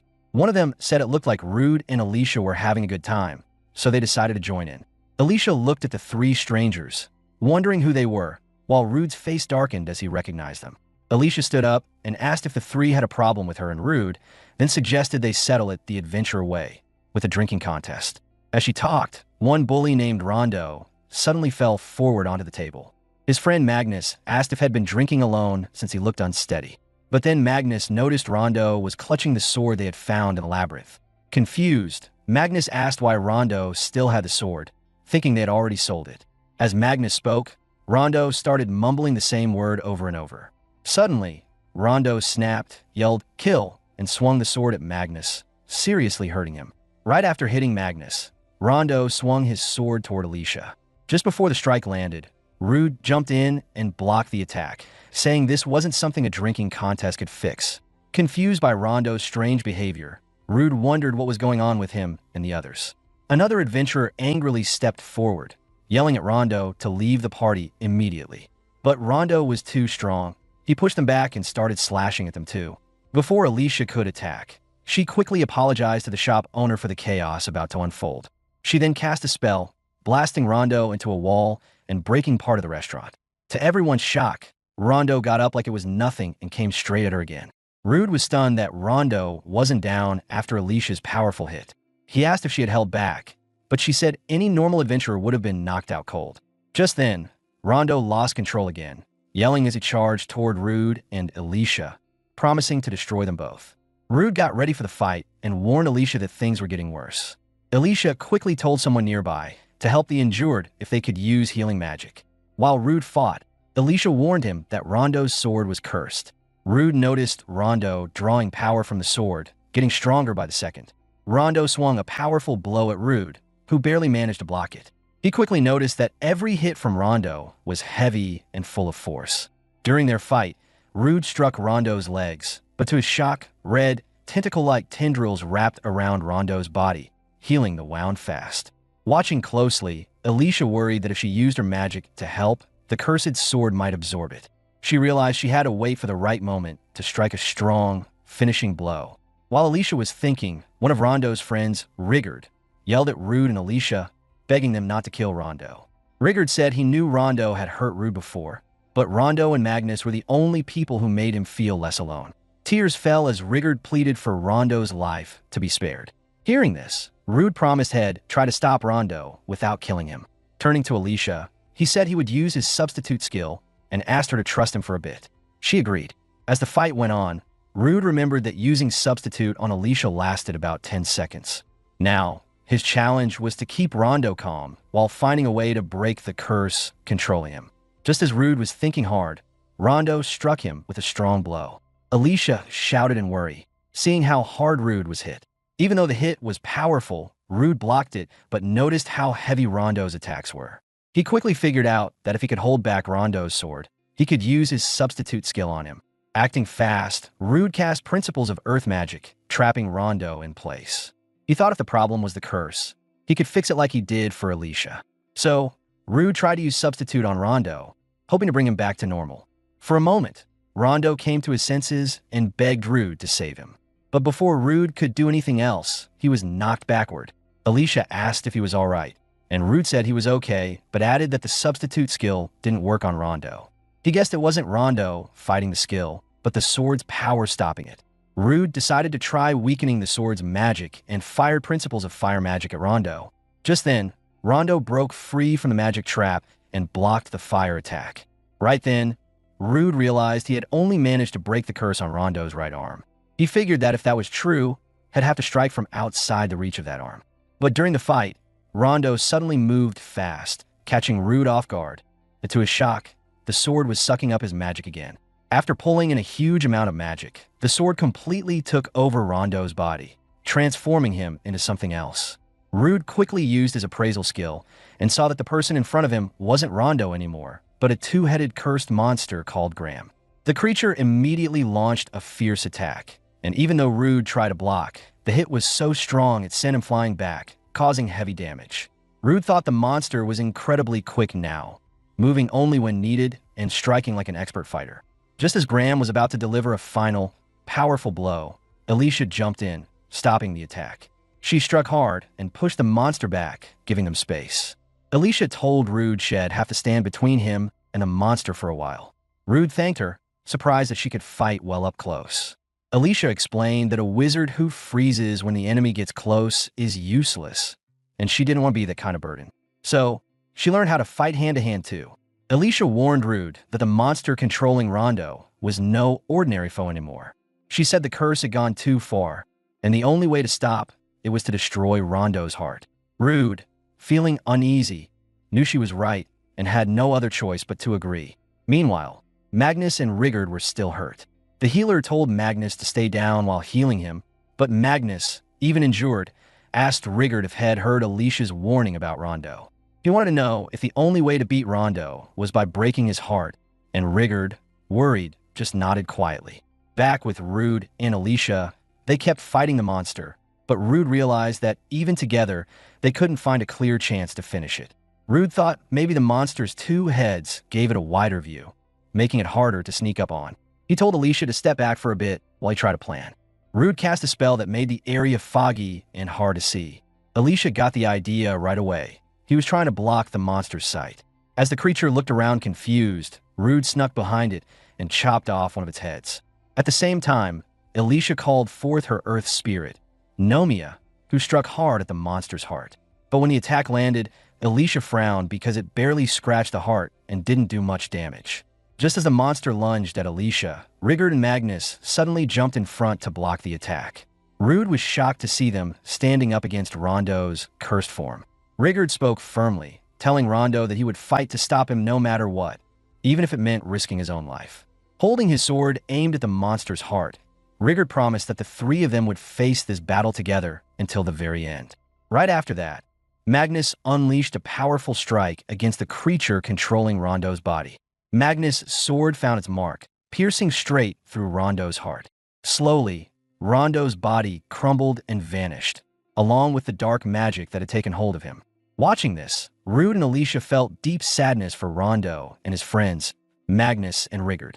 Tears streamed down Magnus and Rigard's faces as they mourned the loss of their fallen comrade. Amid the sorrow, Rude's eyes fell on the cursed sword lying on the ground, the very weapon that had caused all this pain. He picked it up quietly, knowing that even if he hid the sword away, it might still bring harm to someone else someday. As he thought about what to do, the sword started whispering again, repeating the chilling word kill over and over. But just then, the system window popped up, telling Rude the curse from the sword was broken and he was now protected from any strange effects. Annoyed by the sword's endless whispers, Rude told it to shut up, saying its tricks wouldn't work on him anymore. The sword seemed to hesitate, then went silent.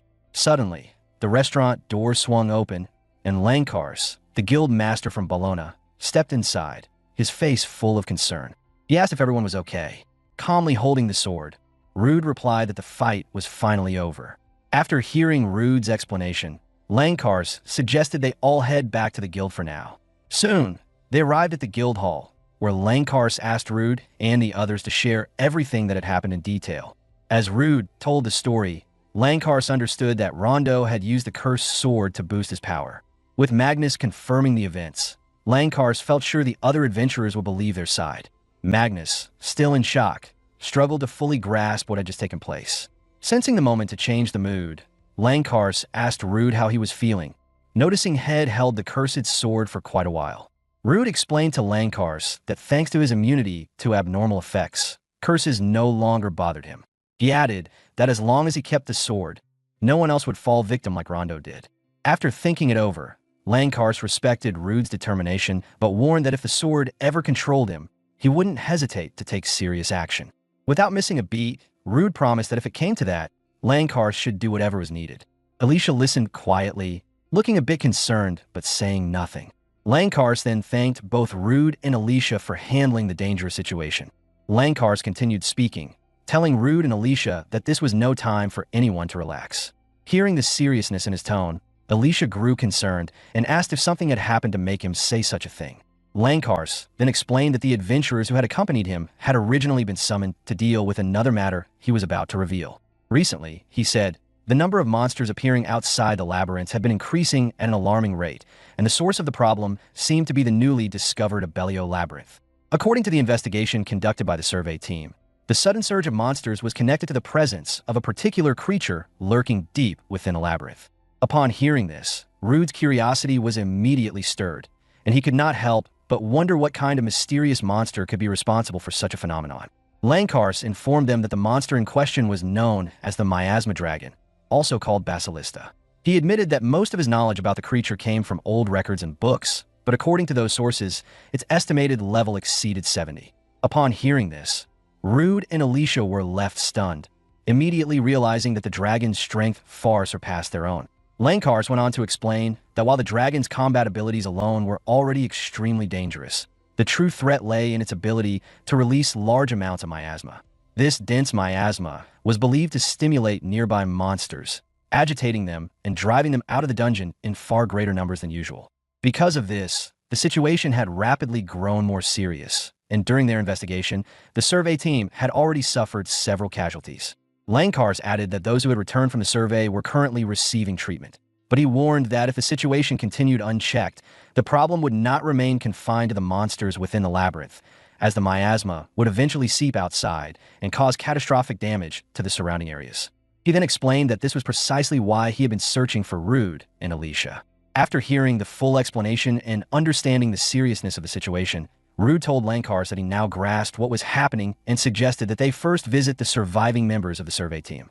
Shortly afterward, they arrived at the Adventurers Guild medical ward, where the injured adventurers were being treated. There, Rude approached one of the adventurers who had been heavily afflicted by the miasma and was writhing in pain on the bed. Raising his hand, Rude gently placed it on the adventurer's body, and as he activated his skill, Substitute, he slowly began drawing the miasma out of the adventurer's body, steadily easing their suffering. Lankars watched in astonishment, as he had never witnessed such an unusual healing method before. Unable to hide his surprise, he told Rude that he had no idea Rude possessed the ability to nullify abnormal conditions affecting others. Rude calmly explained that the ability only worked if the person he was helping did not reject his assistance. After clarifying this, Rude turned to Lankars and stated that this was exactly why only he and Alicia would participate in the subjugation of the dragon. One of the nearby adventurers overheard the conversation and, shocked by Rude's declaration, immediately called him foolish for suggesting that the two of them alone could face such a terrifying opponent. Lankars, however, remained serious. Looking directly at Rude, he asked him plainly what he believed his chances of success were. Hearing Lankars' question, Rude explained that the fewer people he had to protect within the miasma-filled environment, the easier it would be for him to move and fight freely. With a confident smile, he added that battling powerful monsters on his own was something he had always wanted to experience. After carefully considering Rude's reasoning, Lankars placed a firm hand on his shoulder and acknowledged his resolve, ultimately agreeing to the proposal and entrusting the subjugation of the miasma dragon, Basilista, to him. A short while later, the meeting came to an end, and Rude and Alicia were walking through the city streets together. As they made their way along the road, Rude turned to Alicia and suggested that they get a proper night's sleep and make sure they were fully prepared for the challenge that awaited them. Alicia asked Rude whether it was truly all right for just the two of them to take on such a dangerous mission. In response, Rude explained that he could only use his abilities without hesitation if there were no other people around for him to worry about protecting. Then, his tone softening, he apologized for dragging her into such a perilous situation. However, Alicia simply smiled and dismissed his concern, telling him that if he had even thought about taking on the mission without her, she would have given him a beating for trying to leave her behind. She reminded him that they were a team and reassured him that together they were more than capable of saving everyone. Hearing her unwavering confidence, Rude nodded in agreement, accepting her words with a quiet sense of reassurance. The next day, deep within the lower floors of the Yahello labyrinth, Rude and Alicia were engaged in battle against a group of mob monsters known as bobgoblins. After a brief but intense fight, they swiftly defeated the goblins surrounding them. Once the area had fallen quiet, Rude turned to Alicia and remarked that the situation was more or less exactly as the rankers had described, though they still needed to push through at least 5 more floors before reaching their destination. He added that while he had not heard any reports of the miasma spreading this far down, it was obvious that something was wrong. Alicia, carefully observing their surroundings, pointed out that the spread of the miasma appeared to be accelerating. She explained that even the purification items she carried were gradually losing their effectiveness, making it increasingly difficult to cleanse the thickening miasma around them. Changing the subject slightly, Rude then commented that many of the monsters on the next floor seemed to no longer be alive, hinting at the grim and unusual situation that awaited them ahead. Rude then told Alicia that he was not sure how many more floors they would need to pass through and asked if she was certain she did not want to back out while she still could, wanting to confirm whether she truly wished to continue. Alicia, however, firmly replied that she wanted to take on the mission with him. She admitted that Rude's abilities might not be as effective against the monster they were heading to face, but even if close combat became unavoidable, she was confident that she could still land some solid blows. Alicia added that running away and leaving her friend behind again was something she could never forgive herself for. Hearing those words, Rude felt a twinge of guilt and apologized for placing her in such a situation once more. Wanting to support her, he gently placed his hand on her shoulder and activated his substitute skill to relieve the miasma afflicting her body. As Rude observed the miasma surrounding Alicia, he eventually released his hand and remarked that, just as he had expected, he could remove the miasma while maintaining physical contact with her. But once he let go, it slowly began to accumulate in her body again. Alicia smiled when she heard this and suggested that they simply hold hands as they continued forward. She then took Rude's hand in hers and explained that the thick miasma made it difficult for her to clearly see where she was stepping. In addition to Rude using his substitute skill to help suppress the miasma, she asked him to escort her through the labyrinth since her visibility was so limited. Rude smiled in response and agreed to her request, assuring her that he would guide her. With that, the two of them continued their exploration of the labyrinth while holding hands. Moments later, the two of them reached the middle floors of the Yahello labyrinth, where Rude pointed out that the deeper they went, the thicker the miasma became. He also mentioned that he had activated his echolocation skill and had detected 2 monsters waiting ahead of them. Alicia observed that if those creatures were capable of surviving in such a dense concentration of miasma, they must be extremely formidable opponents. Rude agreed with her assessment, noting that the monsters did not resemble any he had encountered before, which likely meant her assumption was correct. Alicia then asked whether there were any possible detours they could take to avoid them. Rude confirmed that there was an alternate path, but added that, if possible, he would prefer to confront the 2 monsters directly. Surprised by his answer, Alicia teasingly asked if he intended to eat the monsters. Rude quickly denied this, explaining that such a thing was not his intention. Instead, he clarified that before facing the dragon, he wanted to test the cursed sword Graham, which he had recently acquired. With that said, Rude stepped forward toward the monsters, which were soon identified as level 33 rolling beetles. Activating his principles of earth magic beneath them, he caused the ground to violently shift, launching both monsters into the air. However, as Rude and Alicia watched the outcome, they realized that the spell had not been as effective as they had hoped. One of the rolling beetles immediately curled its body into a ball and shot toward them at high speed. Both Rude and Alicia were momentarily caught off guard by the monster's sudden counterattack. Reacting quickly, Rude turned to Alicia and asked if she could stop the monster's assault. Without hesitation, Alicia told him to leave everything to her, adding that she would need to release his hand for a moment in order to cast her spell. In that moment, Alicia summoned her spirit fairy, Nomia, who immediately activated a spell to intercept the rolling beetle that was charging toward them. However, the monster proved far stronger than expected, and as she struggled to restrain it, Alicia apologized to Rude, realizing that she would not be able to hold it back for much longer. Understanding the urgency of the situation, Rude quickly unsheathed his cursed sword, telling Alicia that he would use this opportunity to test his new weapon. Gathering all of his magical energy into the blade, he focused intensely while silently hoping that this sword would not shatter like the previous one had. Once enough energy had been concentrated, Rude swung the blade in a powerful strike at the approaching monster. The attack connected and caused some damage, but it failed to cut deeply enough to deal serious harm, leaving the creature only slightly wounded. Realizing that his previous strike lacked sufficient power, Rude understood that he would have to take a gamble. He called out to Alicia, and the moment she heard him, she immediately grasped what he intended. Without hesitation, Alicia unleashed a powerful surge of magical energy, which was instantly absorbed by the cursed sword Graham, one of the weapon's unique abilities. Seeing this, Rude smiled and called out to Graham, urging the sword to reveal its true power. With that, he unleashed a devastating slash toward the rolling beetle, the strike so overwhelming that it split the monster cleanly in half with a single blow. After watching the first creature collapse, Rude shifted his attention to the second beetle, and moments later, he swiftly finished that one off as well. After defeating the monsters, Rude approached Alicia with an excited expression and praised her, saying that her control over her magic had been flawless. Alicia, just as excited, replied that things had turned out quite well. Rude then immediately took her hand and activated his substitute skill, drawing the miasma out of her body once again. Grateful, Alicia thanked him for helping her. After the miasma had been completely absorbed, Rude changed the subject and asked if they could spare a little more time before continuing. Confused, Alicia asked why he needed the extra time. Rude explained that even though the sword had absorbed the magical energy earlier, it had not actually restored his own mana.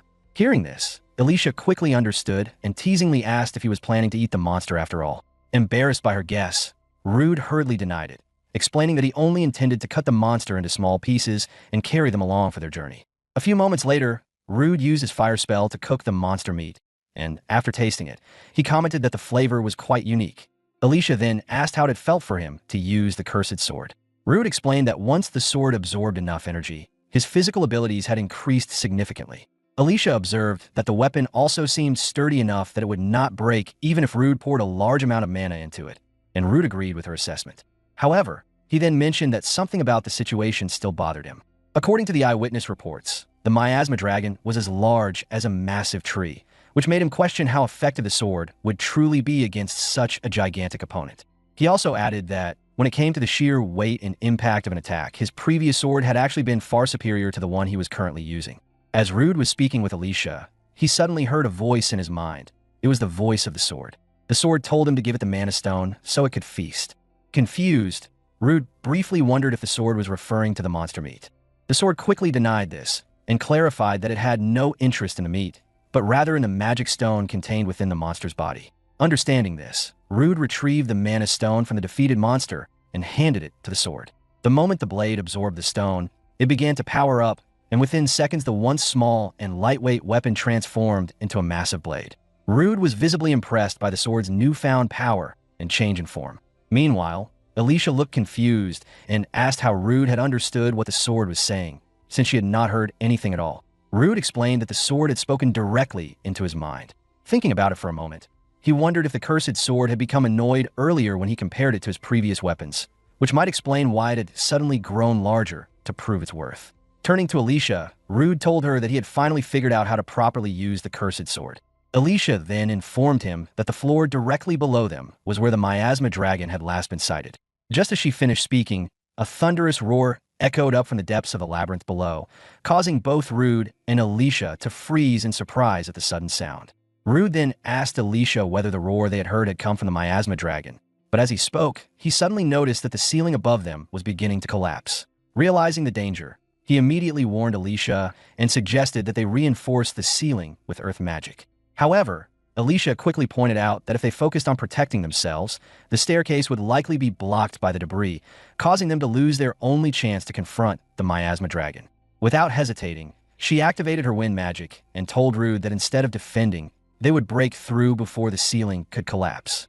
Grabbing hold of Rude, she propelled the two of them upward with a powerful burst of wind, and together they blasted through the ceiling, escaping into the floor above just moments before the entire room caved in behind them. Once they landed safely, Rude and Alicia exchanged relieved smiles, and Rude admitted that for a moment he had thought he was going to die. Alicia replied that the maneuver had cost her quite a bit of magical power.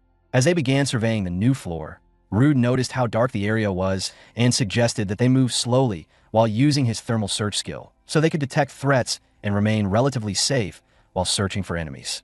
However, as he spoke, he suddenly sensed something approaching them. Immediately activating his thermal sense, Rude informed Alicia that something was coming from the other side. As the presence drew closer, he confirmed that it was the miasma dragon, Basilista. The moment the massive creature appeared before them, both Rude and Alicia were taken aback by its overwhelming presence. When Rude checked its status, he was shocked to discover that the dragon was level 75. Rude explained that although the dragon was not particularly agile, its vitality exceeded 500, making it an extremely dangerous opponent. Hearing this, Alicia immediately asked about the creature's abilities, and Rude replied that both its fangs and claws carried a deadly poison. But before he could reveal anything further, the dragon suddenly released a thunderous roar that echoed through the cavern, instantly alerting them to the fact that it had already sensed their presence, prompting Rude to warn Alicia that the monster had noticed them. Remaining calm, Alicia quickly asked whether the dragon possessed any magical resistances, and Rude answered that it was resistant to fire, earth, lightning, and darkness, information that helped Alicia instantly decide to rely on other elemental attributes. With preparations complete, Rude shifted into his combat stance and told Alicia it was time to begin the battle. Yet, as the clash started, he secretly planned to keep his distance and observe the dragon carefully until he could understand its attack patterns, though a growing concern lingered in his mind because the dense miasma surrounding them would gradually weaken Alicia if the fight dragged on too long. And while he wished he could finish the battle quickly, it was obvious that the dragon's overwhelming strength would not make that easy. Suddenly, the beast opened its jaws and unleashed a devastating stream of fire toward him, forcing Rude to instantly activate Flash Step and barely evade the scorching blast, while Alicia watched in shock as the ground struck by the flames completely melted away as if it had never existed. And as Rude continued weaving through the dragon's relentless attacks, Alicia called forth her wind spirit and cast a supportive spell that wrapped around him like a gust of living wind, greatly enhancing his speed and allowing him to move far faster than before. With his speed greatly enhanced, Rude dashed forward and closed the distance with the dragon in an instant, swinging his sword with all his strength and managing to land a clean strike against the monster's body. However, the blade barely bit into the dragon's thick scales, leaving only a shallow mark, and Rude immediately realized that breaking through its defenses would not be easy, thinking grimly that the creature's hide was far tougher than he had anticipated and that his magic also seemed poorly suited to fighting it.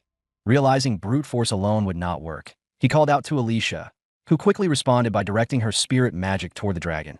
But when the spell struck its massive body, the effect was disappointingly small, and Alicia stared in shock as she realized that even her magic would barely harm such a monster, making it clear that their attacks were far from enough to turn the tide of the battle. While both of them were momentarily stunned by the dragon's overwhelming durability, the creature suddenly retaliated, whipping its massive tail through the air, the movement sending countless needle-like spikes flying toward them at terrifying speed.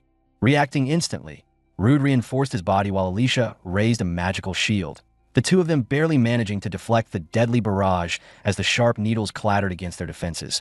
As Rude continued focusing on the fight, a grim realization settled in his mind. They were in serious trouble, as the dragon possessed incredible defensive power while also having dangerous long-range attacks, leaving him wondering how they could possibly bring such a monster down. Suddenly, Alicia shouted to him, telling him to buy her some time while she prepared her special move before the miasma began lowering her stats even further.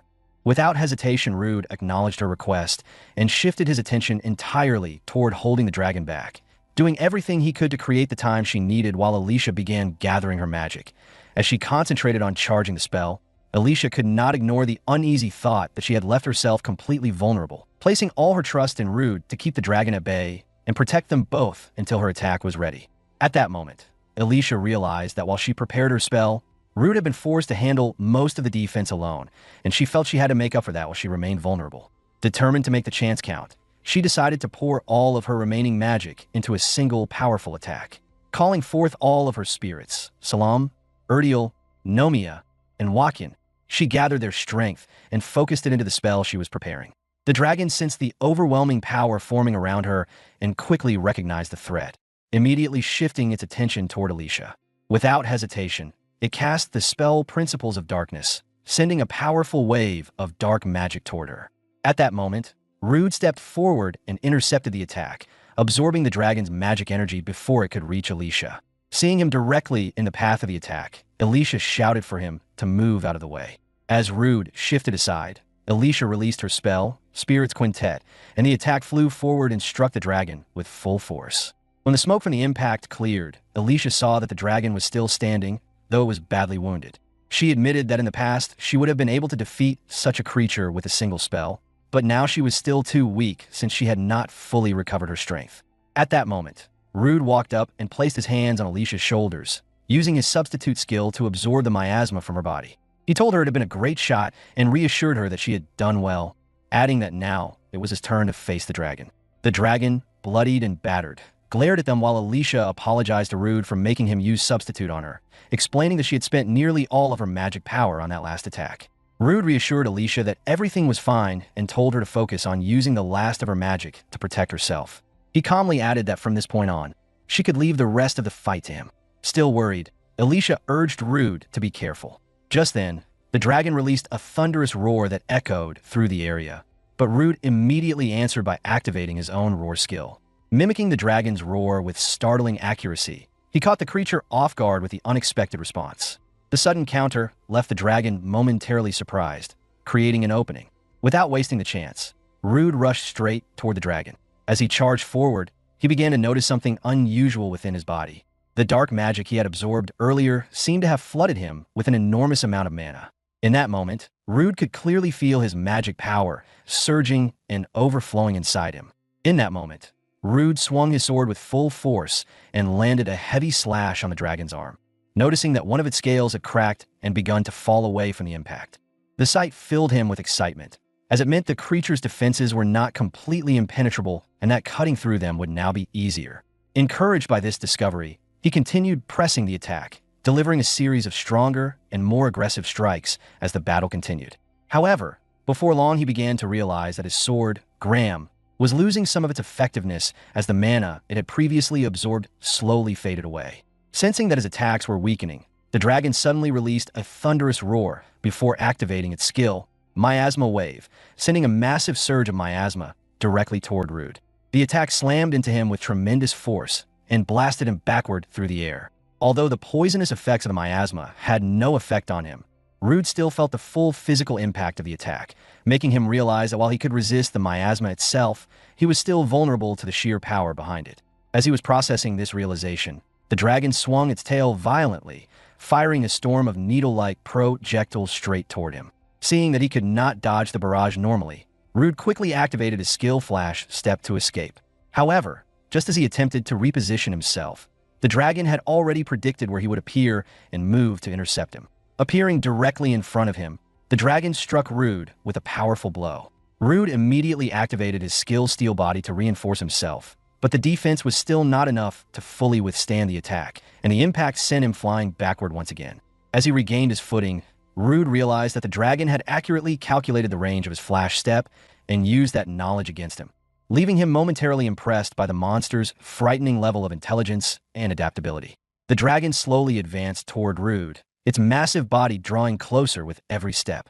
At the same time, Alicia called out to him in alarm and began running toward him as quickly as she could.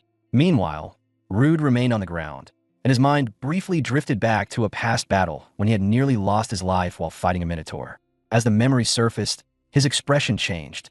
He reminded himself that he was no longer the same person he had been back then. Realizing how much he had grown since that day filled him with renewed resolve. With that determination, Rude activated his skill, Principles of Earth Magic, launching himself upward just as the dragon moved in to strike. As Rude rose into the air, The dragon noticed his movement and immediately unleashed a blast of fire breath in an attempt to finish him off. Watching the attack rush toward him, Rude briefly considered using his thread manipulation skill to avoid it. However, he quickly understood that simply evading would only lead to a battle of attrition that he could not win. Deciding he needed to take the risk, he chose to turn the situation to his advantage. Forming a plan, Rude resolved to use his threads like a slingshot to propel himself directly toward the dragon and create the perfect chance to attack.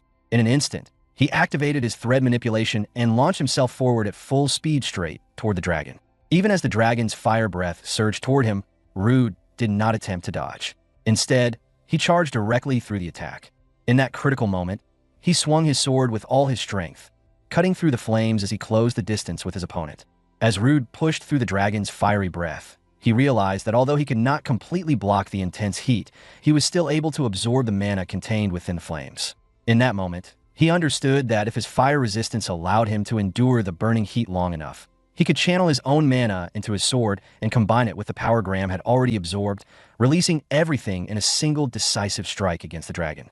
With that plan in mind, Rude gathered every bit of his strength and focused all of his energy into the attack he was preparing. At that crucial moment, Alicia moved to support him. Activating her water skill, she directed it toward Rude, using it to reduce the overwhelming heat of the dragon's flames. Noticing her assistance, Rude gave a faint smile and silently thanked her for acting so quickly. Encouraged by her support, his determination only grew stronger. Pouring the last of his power into the swing, Rude forced his way through the dragon's blazing attack. With a tremendous surge of strength, he shattered the fire breath and delivered a final decisive strike, cleaving the dragon's body cleanly in two. As the dragon's enormous body crashed to the ground, Alicia quickly rushed over to Rude, insisting that she would cast healing magic on him immediately. Just as she was about to begin, however, Rude stopped her and gently told her that she didn't need to push herself any further after everything she had already done. At that moment, Rude activated his skill bloodsucking, and the dragon's blood slowly began flowing from its corpse, being drawn into his body. Alicia stared in shock and confusion at the strange sight unfolding before her. Noticing her reaction, Rude calmly explained that bloodsucking was a skill he had obtained from the labyrinth, one that allowed him to recover some of his strength by absorbing energy from blood. After a short while, he had absorbed enough to recover from his serious injuries, though his condition was still far from fully restored. Letting out a tired sigh, Rude lay down on the ground and suggested to Alicia that they should take a brief rest. He then smiled at her and held out his hand. Seeing the gesture, Alicia returned the smile and reached out to take it. In that moment, Rude activated his skill substitute, drawing out the remaining miasma from her body and absorbing it himself. Both of them remained lying on the ground, clearly exhausted from the battle. Turning his head toward her, Rude remarked that they had managed to defeat the dragon, and Alicia nodded in agreement, saying that they truly had. However, she added that this was only the beginning of their journey. Hearing that, Rude smiled and admitted that she was right. As they rested there, Rude's thoughts drifted back to the past. He remembered the day he had once been saved by an S-class adventurer, a moment that had left a deep impression on him. Thinking about that person again, Rude realized just how powerful that adventurer had been compared to him. The memory reminded him that he still had a long way to go before he could reach the same level as the one who had inspired him to become an adventurer in the first place. Rude sat up beside Alicia and suggested that their first priority should be to gather some of the miasma dragon's meat. Alicia agreed with a nod and encouraged him to begin collecting it right away. Sometime later, while continuing to move through the labyrinth, the two eventually came across a large and unfamiliar chamber. As they stepped inside, they quickly realized that they had reached the core of the labyrinth. Alicia gazed at the sight in awe, commenting that only a handful of adventurers had ever been fortunate enough to witness something like it. She then pointed toward the magic circle located near the core and explained that if they activated it, it would transport them directly to the entrance of the labyrinth, allowing them to return to the surface immediately. Alicia further explained that because labyrinths contained rare materials that could not be found outside, it was customary for adventurers to leave the core untouched even after conquering them. However, Rude responded by pointing out that if the labyrinth remained intact, the miasma dragon would eventually revive. Thinking back on his past, Rude recalled the difficult experiences he had endured in the Yahello labyrinth. It was through those trials that he had discovered a path toward his dream.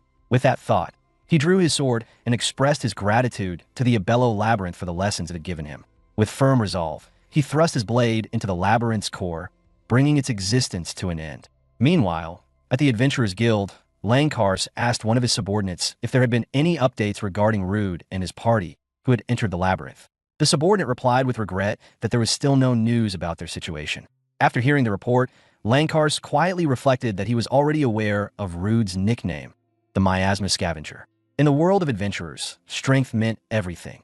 And even if he had tried harder to mediate the situation, it likely wouldn't have changed how things had unfolded. He thought to himself that life without power was especially cruel for adventurers. If those hardships were enough to make Rude abandon his dream, then it would simply mean he had chosen a different path in life.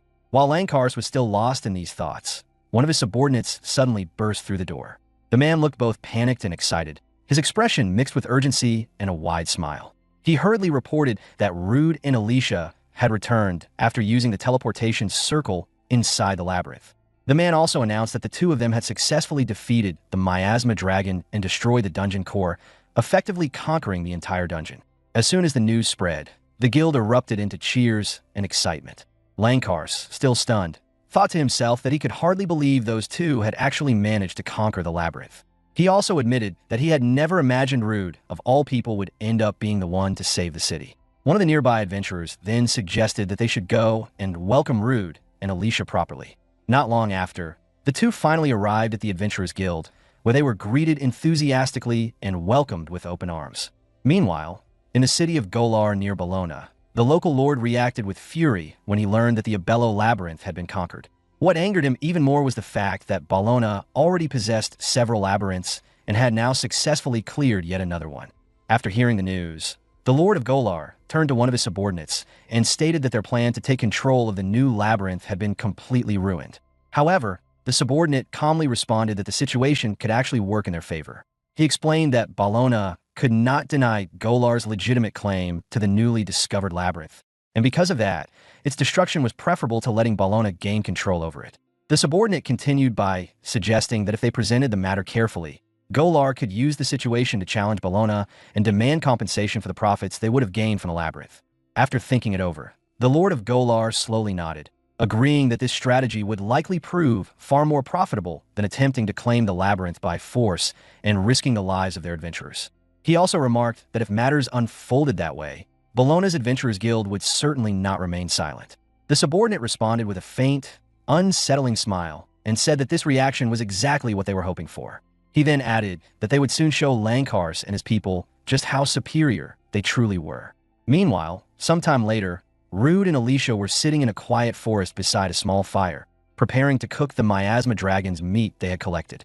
As Rude carefully grilled the meat, Alicia watched with sparkling eyes and a bit of drool forming as she commented on how incredibly delicious the aroma was. Rude laughed softly and explained that he had kept the meat stored safely in his magic bag until now and had been looking forward to finally tasting it. After a short while, the steak finished cooking, and Rude happily took a large bite, enjoying the rich flavor. Alicia continued staring at the food with wide, eager eyes, still drooling slightly as she admired the appetizing meal before them. Rude, filled with excitement, thought to himself that this must be the true taste of dragon meat. He commented that compared to this, every other meat he had eaten before now seemed dull and ordinary. The dragon's meat carried a rich sweetness, and the fat melted smoothly in his mouth. Combined with the deep flavor of the red meat, it created an incredibly satisfying taste. Meanwhile, Alicia listened to Rude's praise with growing irritation, unable to hide her envy as she wished she could enjoy the meal herself but was forced to simply watch. Growing frustrated, Alicia suddenly stood up and declared that she had made a decision. She boldly announced that that night they would be eating premium steak. Rude looked at her in confusion and replied that he was already eating a steak right now. Hearing that response only made Alicia angrier, and she snapped at him, saying it was unfair for him to say something like that while he was happily eating and she was stuck there drooling without being able to taste anything. Determined to fix the situation, Alicia insisted that they needed to hurry and gather information about the best restaurants nearby. She also urged Rude to finish his food quickly because she could no longer wait any longer. 4 days had passed since the collapse of the Yahello labyrinth, and inside the Adventurers Guild, Langkars was now speaking with Rude and Alicia. He apologized for calling them to the guild so many times recently, but assured them that this would be the final time. Langkars then explained that the official raid report had finally been confirmed. He handed them a bag filled with money, telling them it was their reward for conquering the dungeon. Inside the bag was 1.5 million Regan. Alicia accepted the reward calmly. but Rude was visibly surprised by the large amount. Lankars explained that the estimated level of the Yahello labyrinth was around 70, so the reward they received was completely justified. Hearing that made Rude even more excited. As Rude was still reacting to the reward, Lankars called out to him and pointed out that since Rude and Alicia had managed to conquer the labyrinth by themselves, there was no way Rude could remain at D rank. Lankars then informed him that he would be updating Rude's rank. After the meeting ended, Rude turned to Alicia and mentioned that although he had only recently been promoted to D rank, he had just checked his status and discovered that his level had already reached 52. He commented in surprise at how quickly he had managed to reach such a level. Alicia, noticing this, remarked that while it was true Rude had been fighting monsters far above his level, the speed of his growth was still unusually fast. She thought to herself that normally when someone reached around level 40, their progress slowed down considerably. Yet in Rude's case, there was no sign of that happening at all. Instead, his leveling speed continued at an abnormal pace. Rude then smirked at Alicia and proudly told her that he had finally surpassed her level. Curious, they compared their statuses, and Alicia was shocked to confirm that Rude had indeed overtaken her. Slightly annoyed, she told him that it wasn't fun for her to be surpassed like that. Rude, however, pointed out that even though his level was now higher than hers, Alicia was still stronger than him when it came to actual combat ability. Hearing that, Alicia brightened a little and agreed, explaining that levels were only an indicator, while true combat strength depended far more on a person's skills and experience. Just as Alicia was saying this, the Lord of Golar territory entered the Adventurers Guild along with several of his subordinates. The Lord stepped forward and looked at Rude before remarking that he had heard about him, the one known as the Miasma Scavenger. Rude responded by asking who the man was, adding bluntly that he seemed rather rude. Hearing this, the Lord laughed and asked if the adventurers of Ballona truly didn't recognize the faces of the lords from neighboring territories. Realizing this, Rude quickly understood that the man standing before him was the infamous Misery Lord of Golar. The Lord then smirked and remarked that it had been quite bold of Rude to destroy the new labyrinth, one that should have rightfully belonged to Golar's territory. Rude responded by reminding the Lord that, as far as he knew, the Yahello labyrinth had been jointly owned and did not belong solely to Golar territory.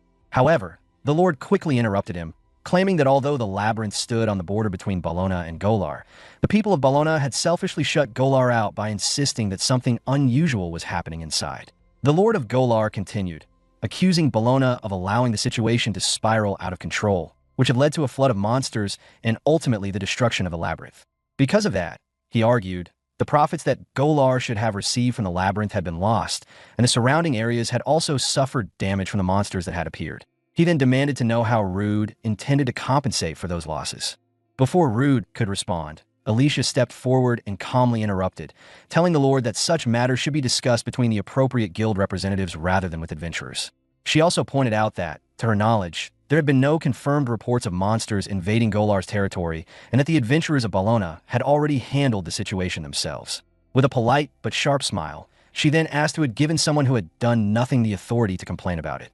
The Lord found himself momentarily speechless at her words. Meanwhile, Rude watched the exchange and thought to himself that it was no surprise an S-class adventurer like Alicia could handle such a situation so perfectly, and he couldn't help but admire how confidently she spoke. As Alicia continued addressing the Lord, one of the men standing behind him stepped forward and spoke up, saying that he had heard the rumors but hadn't expected them to be true. He remarked that Alicia of the Emerald Storm had apparently joined Ballona.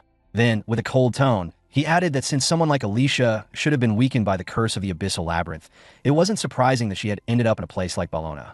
Watching the exchange, Rude immediately thought that the man speaking was a complete bastard, recognizing him as the Guildmaster of Golar. The Guildmaster then told Alicia that this matter was not something ordinary adventurers should involve themselves in. And as he stepped closer, he sneered at her and cruelly called her nothing more than a worthless survivor of a party that had died in vain. The man continued speaking harshly, telling Alicia to stop interfering in matters that didn't concern her, and even went so far as to call her trash. His insults caused Alicia's irritation to rise, and she quietly activated her power in response. The man immediately felt the pressure and was startled, unable to believe that someone reduced to level 45 could still intimidate him. At that moment, a voice suddenly called out, ordering Alicia to stop. The one who had spoken was Lankars. He firmly stated that he would not allow any fighting to take place inside his guild and instructed the Lord and Guild Master of Golar to accompany him to his office. As they began walking away, the Guild Master of Golar muttered under his breath that they should learn to keep their dogs on a leash, clearly referring to Alicia and Rude. Rude felt his frustration rising at the insult and was about to respond when someone suddenly approached them and called out to Alicia, asking if she remembered him. Already irritated by the earlier confrontation, Rude felt even more annoyed by yet another interruption. However, Alicia looked at the newcomer and asked if he was Ebert. Hearing his name, Ebert's eyes lit up with excitement as he took her hand and happily said he was glad she still remembered him. Curious, Rude asked Alicia if she knew the man standing before them. Alicia explained that Ebert had once been part of her old party and that they had gone on many adventures together in the past.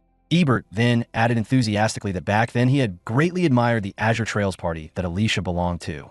He spoke about how her ability to control multiple spirit magics at the same time and her confident presence had always inspired him. As a fellow elf, Ebert admitted that he had always looked up to her.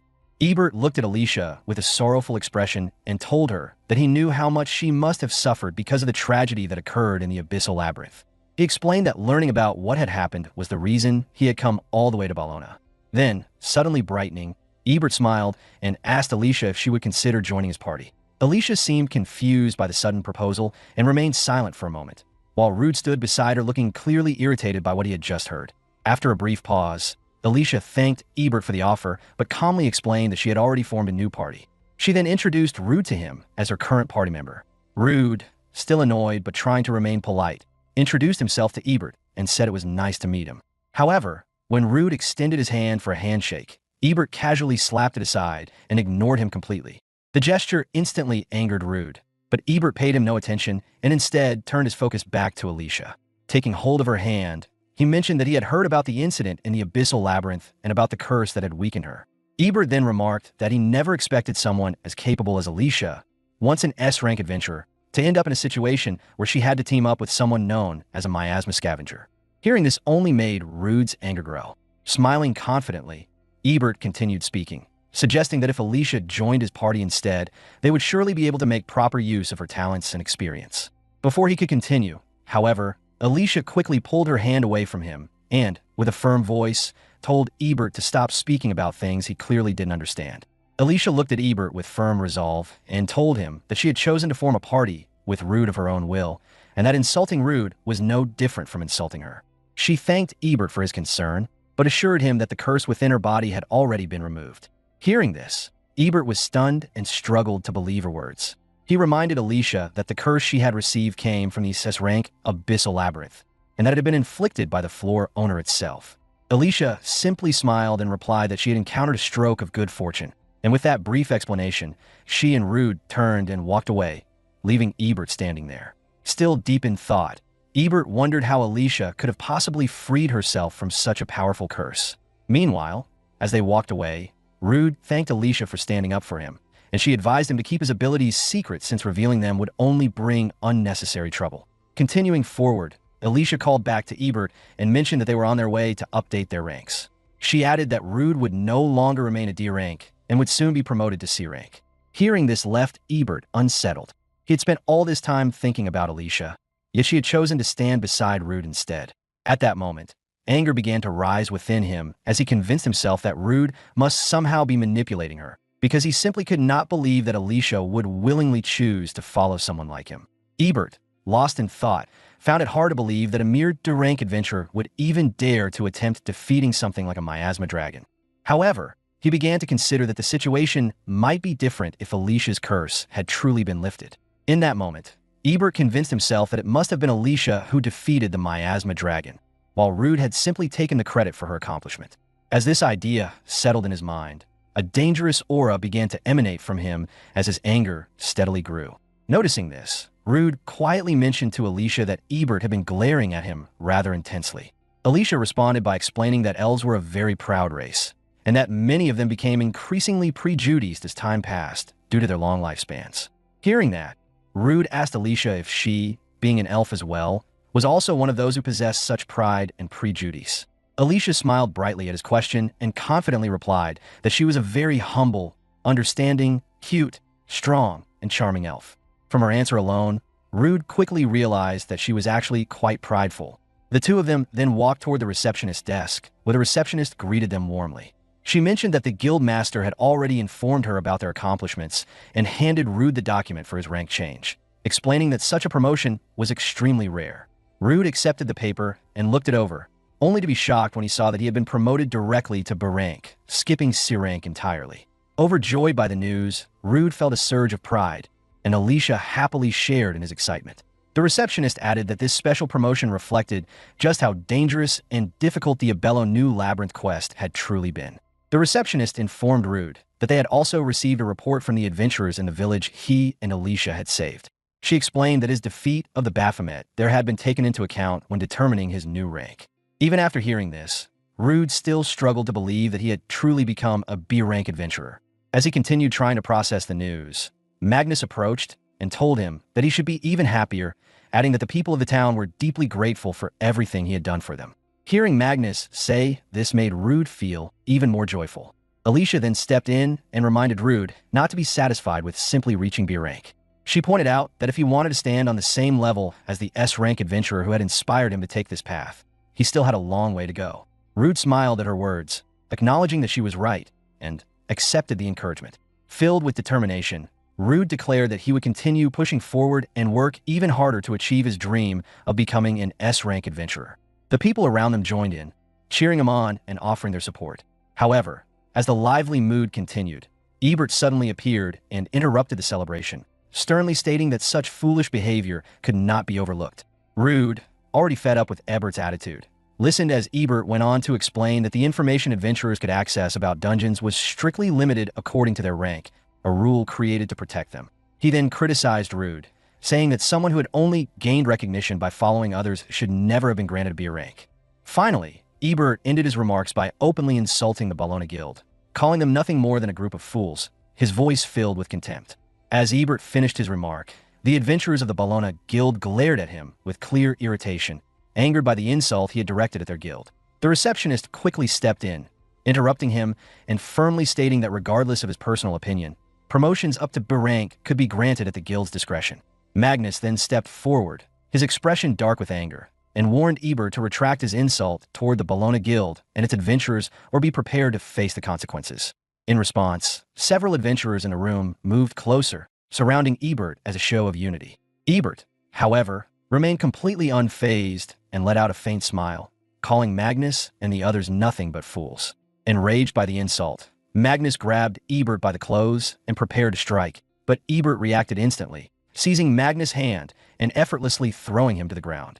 As Magnus fell, Ebert calmly drew his sword and stabbed it into the floor right beside Magnus' ear. In a cold voice, he warned Magnus not to touch him again with his filthy hands. At that moment, Alicia shouted Ebert's name and demanded that he stop. Ebert slowly pulled his sword from the ground and turned toward her, remarking that she had always been too kind, even going so far as to help someone as hopeless as Magnus. Alicia immediately rejected his statement and firmly told him he was completely wrong. Ebert, however, continued speaking without concern, saying that elves by nature were proud and often prejudiced, and he admitted that once he had made up his mind about something, he rarely changed it. As he said this, his expression brightened slightly, and he confidently told Alicia that someone like him, a humble, understanding, and charming elf, was the most suitable person to guide her, since they were of the same race. As Ebert finished speaking, Rude suddenly burst out laughing, surprising everyone present. Ebert frowned at him and demanded to know what he found so amusing. Meanwhile, Rude thought to himself that elves truly were an incredibly prideful race, their arrogance seemingly without limit. Ebert soon regained his composure and turned to address everyone, declaring that he now understood the situation. He claimed that incompetent adventurers were a danger to those around them and announced that he would personally test Rude to see whether he truly deserved the title of a B rank adventurer. The receptionist quickly stepped forward and firmly reminded Ebert that he had no authority to make such a decision on his own. However, Alicia spoke up and said that she agreed with the spirit of the challenge. She added that if Ebert doubted Rude's abilities, then he would soon see the truth for himself. Not long after, the group gathered at the Bologna Guild's training grounds. Before the fight began, Alicia quietly apologized to Rude, admitting that it was partly because of her that they had ended up in this troublesome situation. Rude shook his head and reassured her that she was not the only one responsible and that his own lack of ability had also contributed. He then told her not to worry, confidently stating that all he needed to do was defeat Ebert, the examiner, and prove that he was worthy of standing beside her as a partner. With a confident smile, Rude added that in the world of adventurers, strength was the only thing capable of silencing doubt. Soon after, The two opponents stood facing each other in the arena. Alicia addressed them both and declared that if either of them suffered a serious injury, she would immediately step in to stop the fight. With that warning given, she signaled that the battle was about to begin. The moment Alicia gave the signal, both fighters rushed toward one another. Their blades collided with a loud clash, and Ebert commented that Rude had some skill since he managed to block the strike. Yet before the words had even settled, Ebert followed with a storm of rapid attacks. Forced onto the defensive, Rude quickly realized that Ebert's swordsmanship far surpassed his own. He also remembered Alicia explaining that Ebert fought by combining offensive magic with enhancement spells. Using his appraisal skill to check Ebert's status, Rude confirmed that he was a magic swordsman who possessed the skills haste and physical boost. While Rude was processing that information, Ebert suddenly vanished from his sight, leaving him momentarily stunned. In the next instant, Ebert appeared behind him and swung his blade in a swift strike. Acting purely on instinct, Rude barely managed to evade the slash. Ebert frowned in irritation after seeing Rude dodge yet again. Rude, still trying to steady himself, realized that he simply could not follow Ebert's movements with his eyes. Even though he wanted to launch a counterattack with his skills, Ebert's speed was clearly on another level. Activating his powers, Ebert proclaimed that he was a B-rank adventurer, a rank granted only to those who possessed strength of this level. He continued by saying that only people who met that standard deserved such a title, and asked if Rude now understood the difference between them. Ebert then bluntly declared that Rude was not worthy of the B-rank title, and certainly not worthy of standing beside Alicia. Hearing those words, Rude admitted that with his current strength, he might indeed be unfit to stand at her side. Even so, his eyes hardened with resolve as he reminded Ebert that Alicia herself had chosen him. Determined to prove it, Rude declared that he would show Ebert he truly deserved both the B-rank title and the right to fight alongside Alicia. As Rude finished speaking, he immediately activated his earth magic principles and prepared to strike back. At the same time, Ebert responded by casting his own magic, causing the two spells to collide violently in midair. Amid the explosive clash, Ebert sneered and mocked Rude, calling him a fool for believing he could win through magic. The spectators watching the battle were stunned by the sheer force of the collision and began wondering if the fight was going too far. With a sinister grin, Ebert told Rude that this moment was truly unfortunate for him. Without hesitation, he activated an even stronger spell and confidently declared that this was the true difference between their levels. He released the magic with overwhelming power and ordered Rude to kneel before him. In a shocking twist, Rude raised his sword and blocked the attack. To everyone's disbelief, the magic Ebert had unleashed was completely absorbed by the blade. The audience stared in amazement as Rude remained standing, unmoved by the overwhelming spell. Ebert froze for a brief moment, stunned that his magic had been absorbed so easily. Taking advantage of that hesitation, Rude calmly stated that he had expected Ebert to rely on magic, since elves were known for their pride. Without giving him time to recover, Rude launched a powerful strike. The two then began exchanging a rapid series of fierce blows, their battle growing more intense with every passing moment. As the fight continued, Ebert noticed that Rude's speed and strength had suddenly increased to a completely different level than before. While clashing blades, Ebert questioned him and asked if the weapon he was using was a magic sword. Rude smirked and corrected him, revealing that he was mistaken and explaining that the blade he carried was not a magic sword at all, but a cursed sword. Ebert was startled to see Rude wielding a cursed sword and quickly declared that this only proved why Alicia should never be associated with someone like him. With those words, Ebert activated his magic skill, Lightning Attribute Enchantment. As electricity surged around him, he confidently announced that Rude would no longer be able to keep up with his speed. In the next instant, Ebert dashed forward and struck Rude in the chest with a powerful lightning palm. The spectators gasped at the incredible speed and force of the attack. After landing the blow, Ebert smirked and told Rude that he had never been anything remarkable. Turning toward Alicia, he told her to declare the result of the match. But just as he spoke, Rude suddenly grabbed Ebert by the collar with a grin. Completely unfazed, Rude apologized and calmly explained that lightning would not work on him. At that moment, a system notification appeared, confirming that the paralysis status effect had been nullified. Ebert stared in disbelief as Rude remained standing despite the lightning attack and insisted that it was impossible since the strike should have paralyzed him. Before he could react further, Rude suddenly slammed his head into Ebert's, knocking him down to the ground. Rude then drove his sword into the ground beside Ebert's head, while apologizing and casually mentioning that lately he had been developing resistance to more and more things.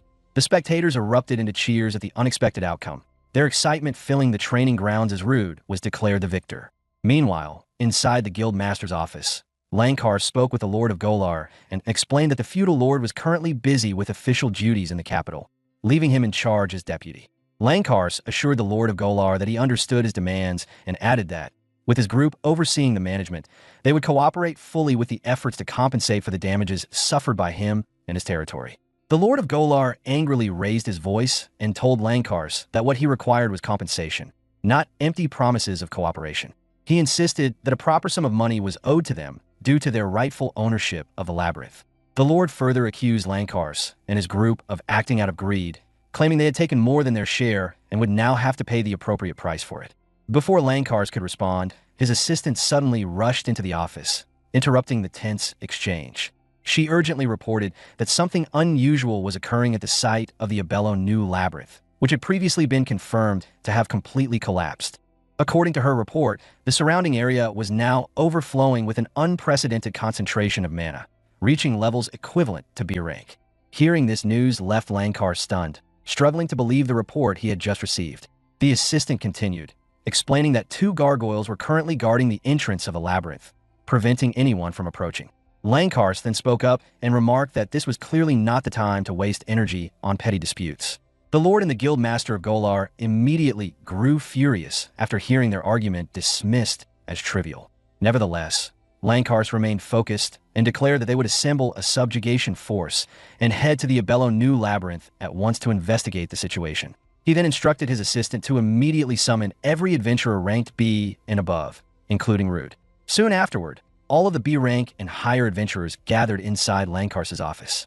Lankar quickly briefed them on what had happened at the Yahello new labyrinth, explaining the collapse and the strange developments that had followed.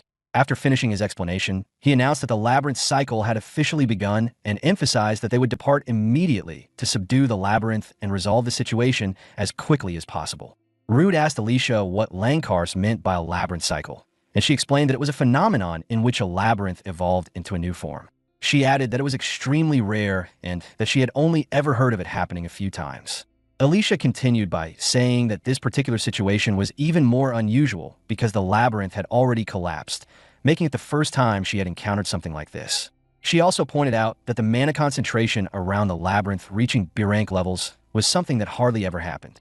Rue tried to reassure her by saying that since they were now B rank adventurers, and there were also A rank adventurers present, the situation should be manageable.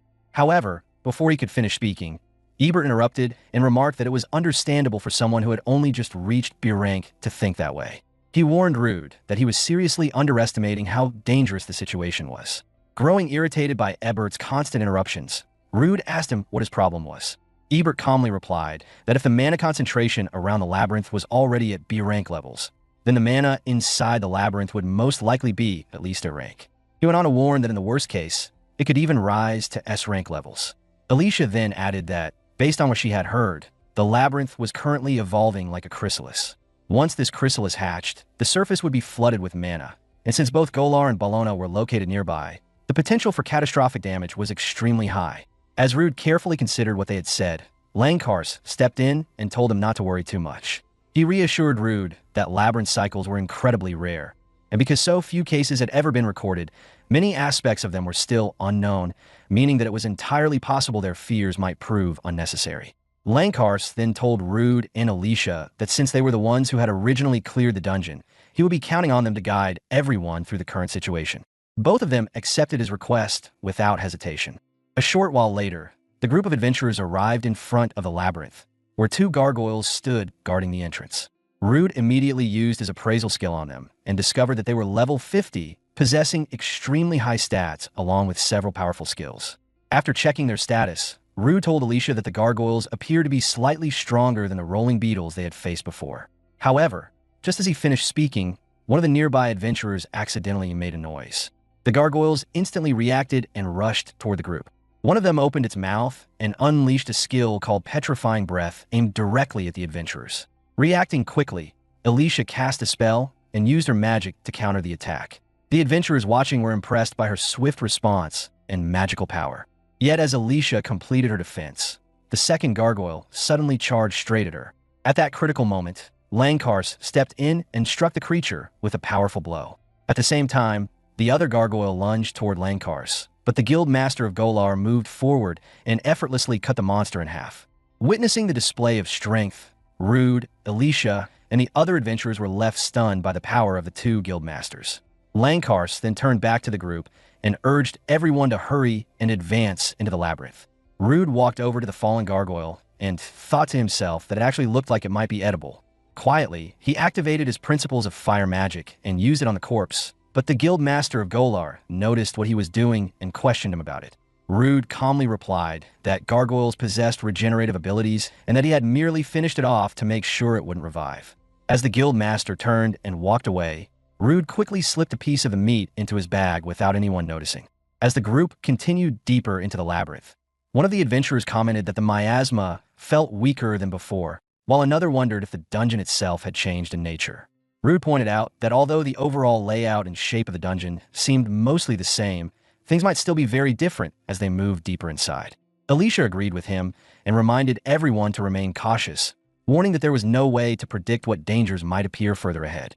She also added that even if the structure had not changed much, the monsters lurking deeper inside would likely be far stronger. Just as she finished speaking, a large group of monsters suddenly appeared in front of the adventurers. Lankars quickly evaluated the situation and ordered that he would deal with the larger monster while everyone else focused on the smaller ones. At the same time, the Guildmaster of Golar activated his skill, Warrior's Honor, and the adventurers affected by it felt their attack power surge, allowing them to move more freely and strike with greater strength. As the monsters rushed forward, the adventurers quickly began cutting down the smaller creatures. Alicia called out to Rude and urged him to join the fight, but she became confused when she saw him standing still with a worried expression. At that moment, a system notification appeared before Rude, informing him that the abnormal status nullification skill Warrior's Honor had been nullified. While the other adventurers clashed fiercely with the monsters, Rude stood unmoving, deep in thought as he came to an unexpected realization that his abnormal status nullification ability was not only canceling harmful effects, but also negating beneficial support magic, something he had not accounted for. Amid the chaos, one adventurer stepped forward and declared that he would take control of the battlefield, activating his provoke skill to draw all the monsters' attention toward himself. And as they charged recklessly, he followed up with Intercept Barrier, releasing a powerful shockwave that sent them all flying backward. Seizing the opportunity, he signaled to his allies, and Ebert responded instantly by rushing forward and unleashing his Lightning Emperor's Sword, a devastating strike that wiped out the majority of the enemies in one sweep. The remaining adventurers quickly capitalized on the momentum, finishing off the survivors, while one of them warned that these monsters were particularly troublesome, as their weaknesses were not easily discernible, leaving brute force as the only reliable strategy. Without hesitation, they unleashed a relentless barrage of skills, overwhelming the creatures and rapidly clearing the area.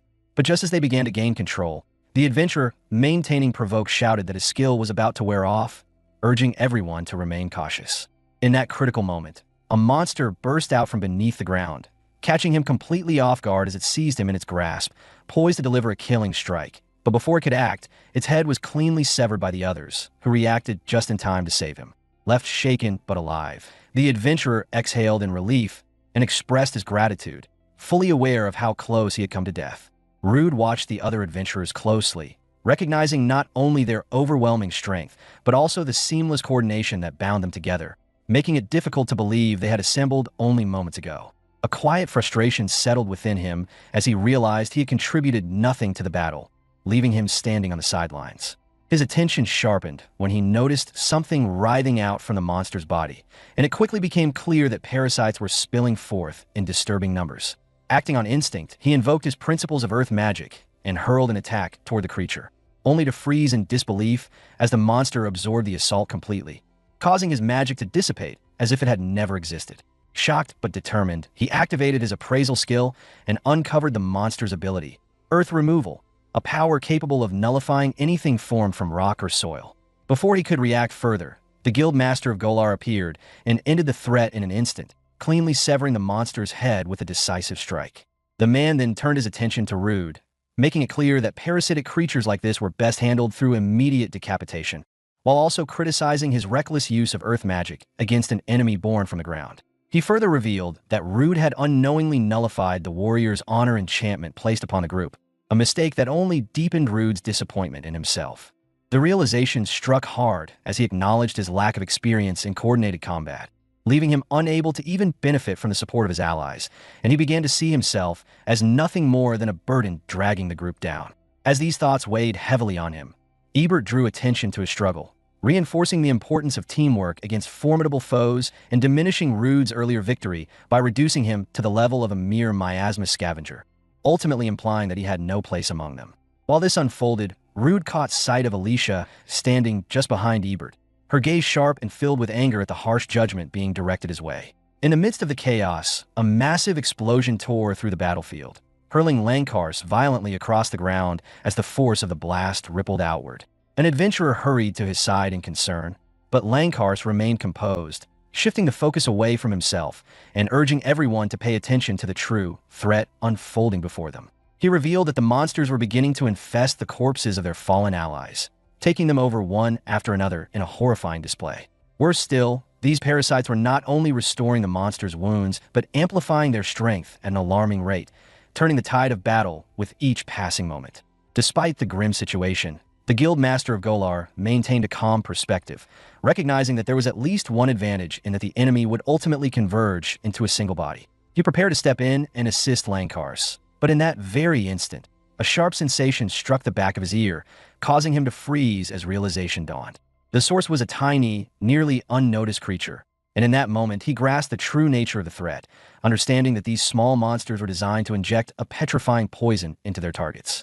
The realization came too late, as one by one, the adventurers who had been bitten began to turn to stone, their bodies locking in place as the battlefield fell into eerie stillness. Sensing victory, the monster advanced with its weapon drawn, aiming to finish off the immobilized Lankars. But just before the fatal strike could connect, Rude stepped in and altered the course of the attack using his thread manipulation, deflecting it away. Standing firm, Rude made it clear that the assault had failed because he remained unaffected, his abnormal status nullification having completely negated the petrification inflicted by the insect-like creatures. With the others incapacitated, he took control of the situation, entrusting the battle to himself as he moved toward Alicia and activated Substitute, transferring her petrified state onto himself to restore her. As she regained her mobility, the tension shifted, and with renewed focus, Rude prepared both himself and Alicia for the confrontation that lay ahead against the increasingly dangerous monsters. Rude activated his appraisal skill and assessed the monster, discovering that it stood at level 66 and possessed a wide range of abilities that made it a formidable opponent. After analyzing it further, he concluded that it lacked any particularly troublesome magical resistances, leading him to coordinate with Alicia by proposing a strategy in which she would destabilize the creature with magic while he seized the opportunity to rush in. Alicia moved in sync with his plan, calling forth her spirits, Nomia and Sylphide, and unleashing a concentrated attack that struck the monster squarely on the head, driving it into the ground with immense force. However, the creature refused to stay down, quickly rising again as its body shifted and transformed, catching both of them off guard with its resilience. Before they could regroup, the monster opened its mouth, releasing a swarm of smaller creatures that poured out in overwhelming numbers and rushed toward them. Without hesitation, Rude took responsibility for the incoming threat, activating his lightning cloak and erasing the swarm in a flash, leaving nothing behind as the battlefield cleared. For a brief moment, he and Alicia stood firm after eliminating the smaller enemies, while nearby, Lankars remained trapped in stone, unable to move yet fully conscious of everything unfolding before him, a detail unknown to the two still engaged in battle. Unaware of his silent observation, they pressed forward without pause, only for a larger monster to suddenly emerge and charge at them with lethal intent. This time, both Rude and Alicia were already prepared, their stances set as they anticipated the incoming assault. As the creature lunged in, Alicia tracked its movement with precision and reacted instantly, countering with one of her techniques and channeling her earth magic to launch the monster upward before it could strike. The force of her attack sent it soaring into the air, and in one seamless motion, she shifted her focus toward Rude, signaling that the next move belonged to him. Rude responded without delay, bursting forward at full speed and activating Flash Step, his body turning into a blur as he closed the distance in an instant, positioning himself perfectly to strike the airborne target. Still reeling from the force of the blow and its abrupt launch into the air, the creature spun downward in a chaotic descent, its senses scrambled as it struggled to regain control of its tumbling body. Even so, the creature refused to yield, Its will to fight remaining intact despite the devastating injury, as fragments of its body rained down, while the remaining half pressed forward with undiminished ferocity. Driven by pure aggression, the mutilated beast lunged again without hesitation, throwing itself at Rude in a reckless assault that ignored its own condition. From a distance, Alicia noticed the danger unfolding and reacted immediately, attempting to warn him. Just as the monster lifted its mangled form to deliver a finishing strike, the attack was abruptly stopped by a sudden clash of force that froze its claws in midair. Standing between Rude and the creature was Lankars, who had somehow broken free from his petrified state and now held his ground with unwavering resolve. Without wasting a second, he drove forward with a sharp and forceful counterattack that sent the monster flying backward across the battlefield. Rude could only stare in stunned disbelief. Unable to ignore the question any longer, Rude sought an explanation, his confusion evident as he tried to understand how such a recovery had been possible. Lankars, composed as ever, revealed that by steadily circulating his internal magic, he had gradually broken down the petrification from within, though the effort had required both time and endurance. With that exchange over, their focus shifted back to the enemy, which still refused to fall despite the damage it had suffered, its broken form continuing to radiate hostility as it prepared for yet another assault. Lankars met Rude's eyes with steady confidence, signaling that the drawn-out battle had reached its final moments, and Rude responded in kind, his resolve sharpening as he claimed the finishing strike for himself. Channeling his strength without hesitation, he gathered his mana and funneled it into his blade, causing the weapon to flare with intense brilliance as raw power surged through it, pushing it to the peak of its destructive potential. Sensing the overwhelming surge of power gathering before it, the monster released a guttural roar and hurled itself forward in a final, desperate charge toward Rude and Lankars, its approach shaking the ground beneath it.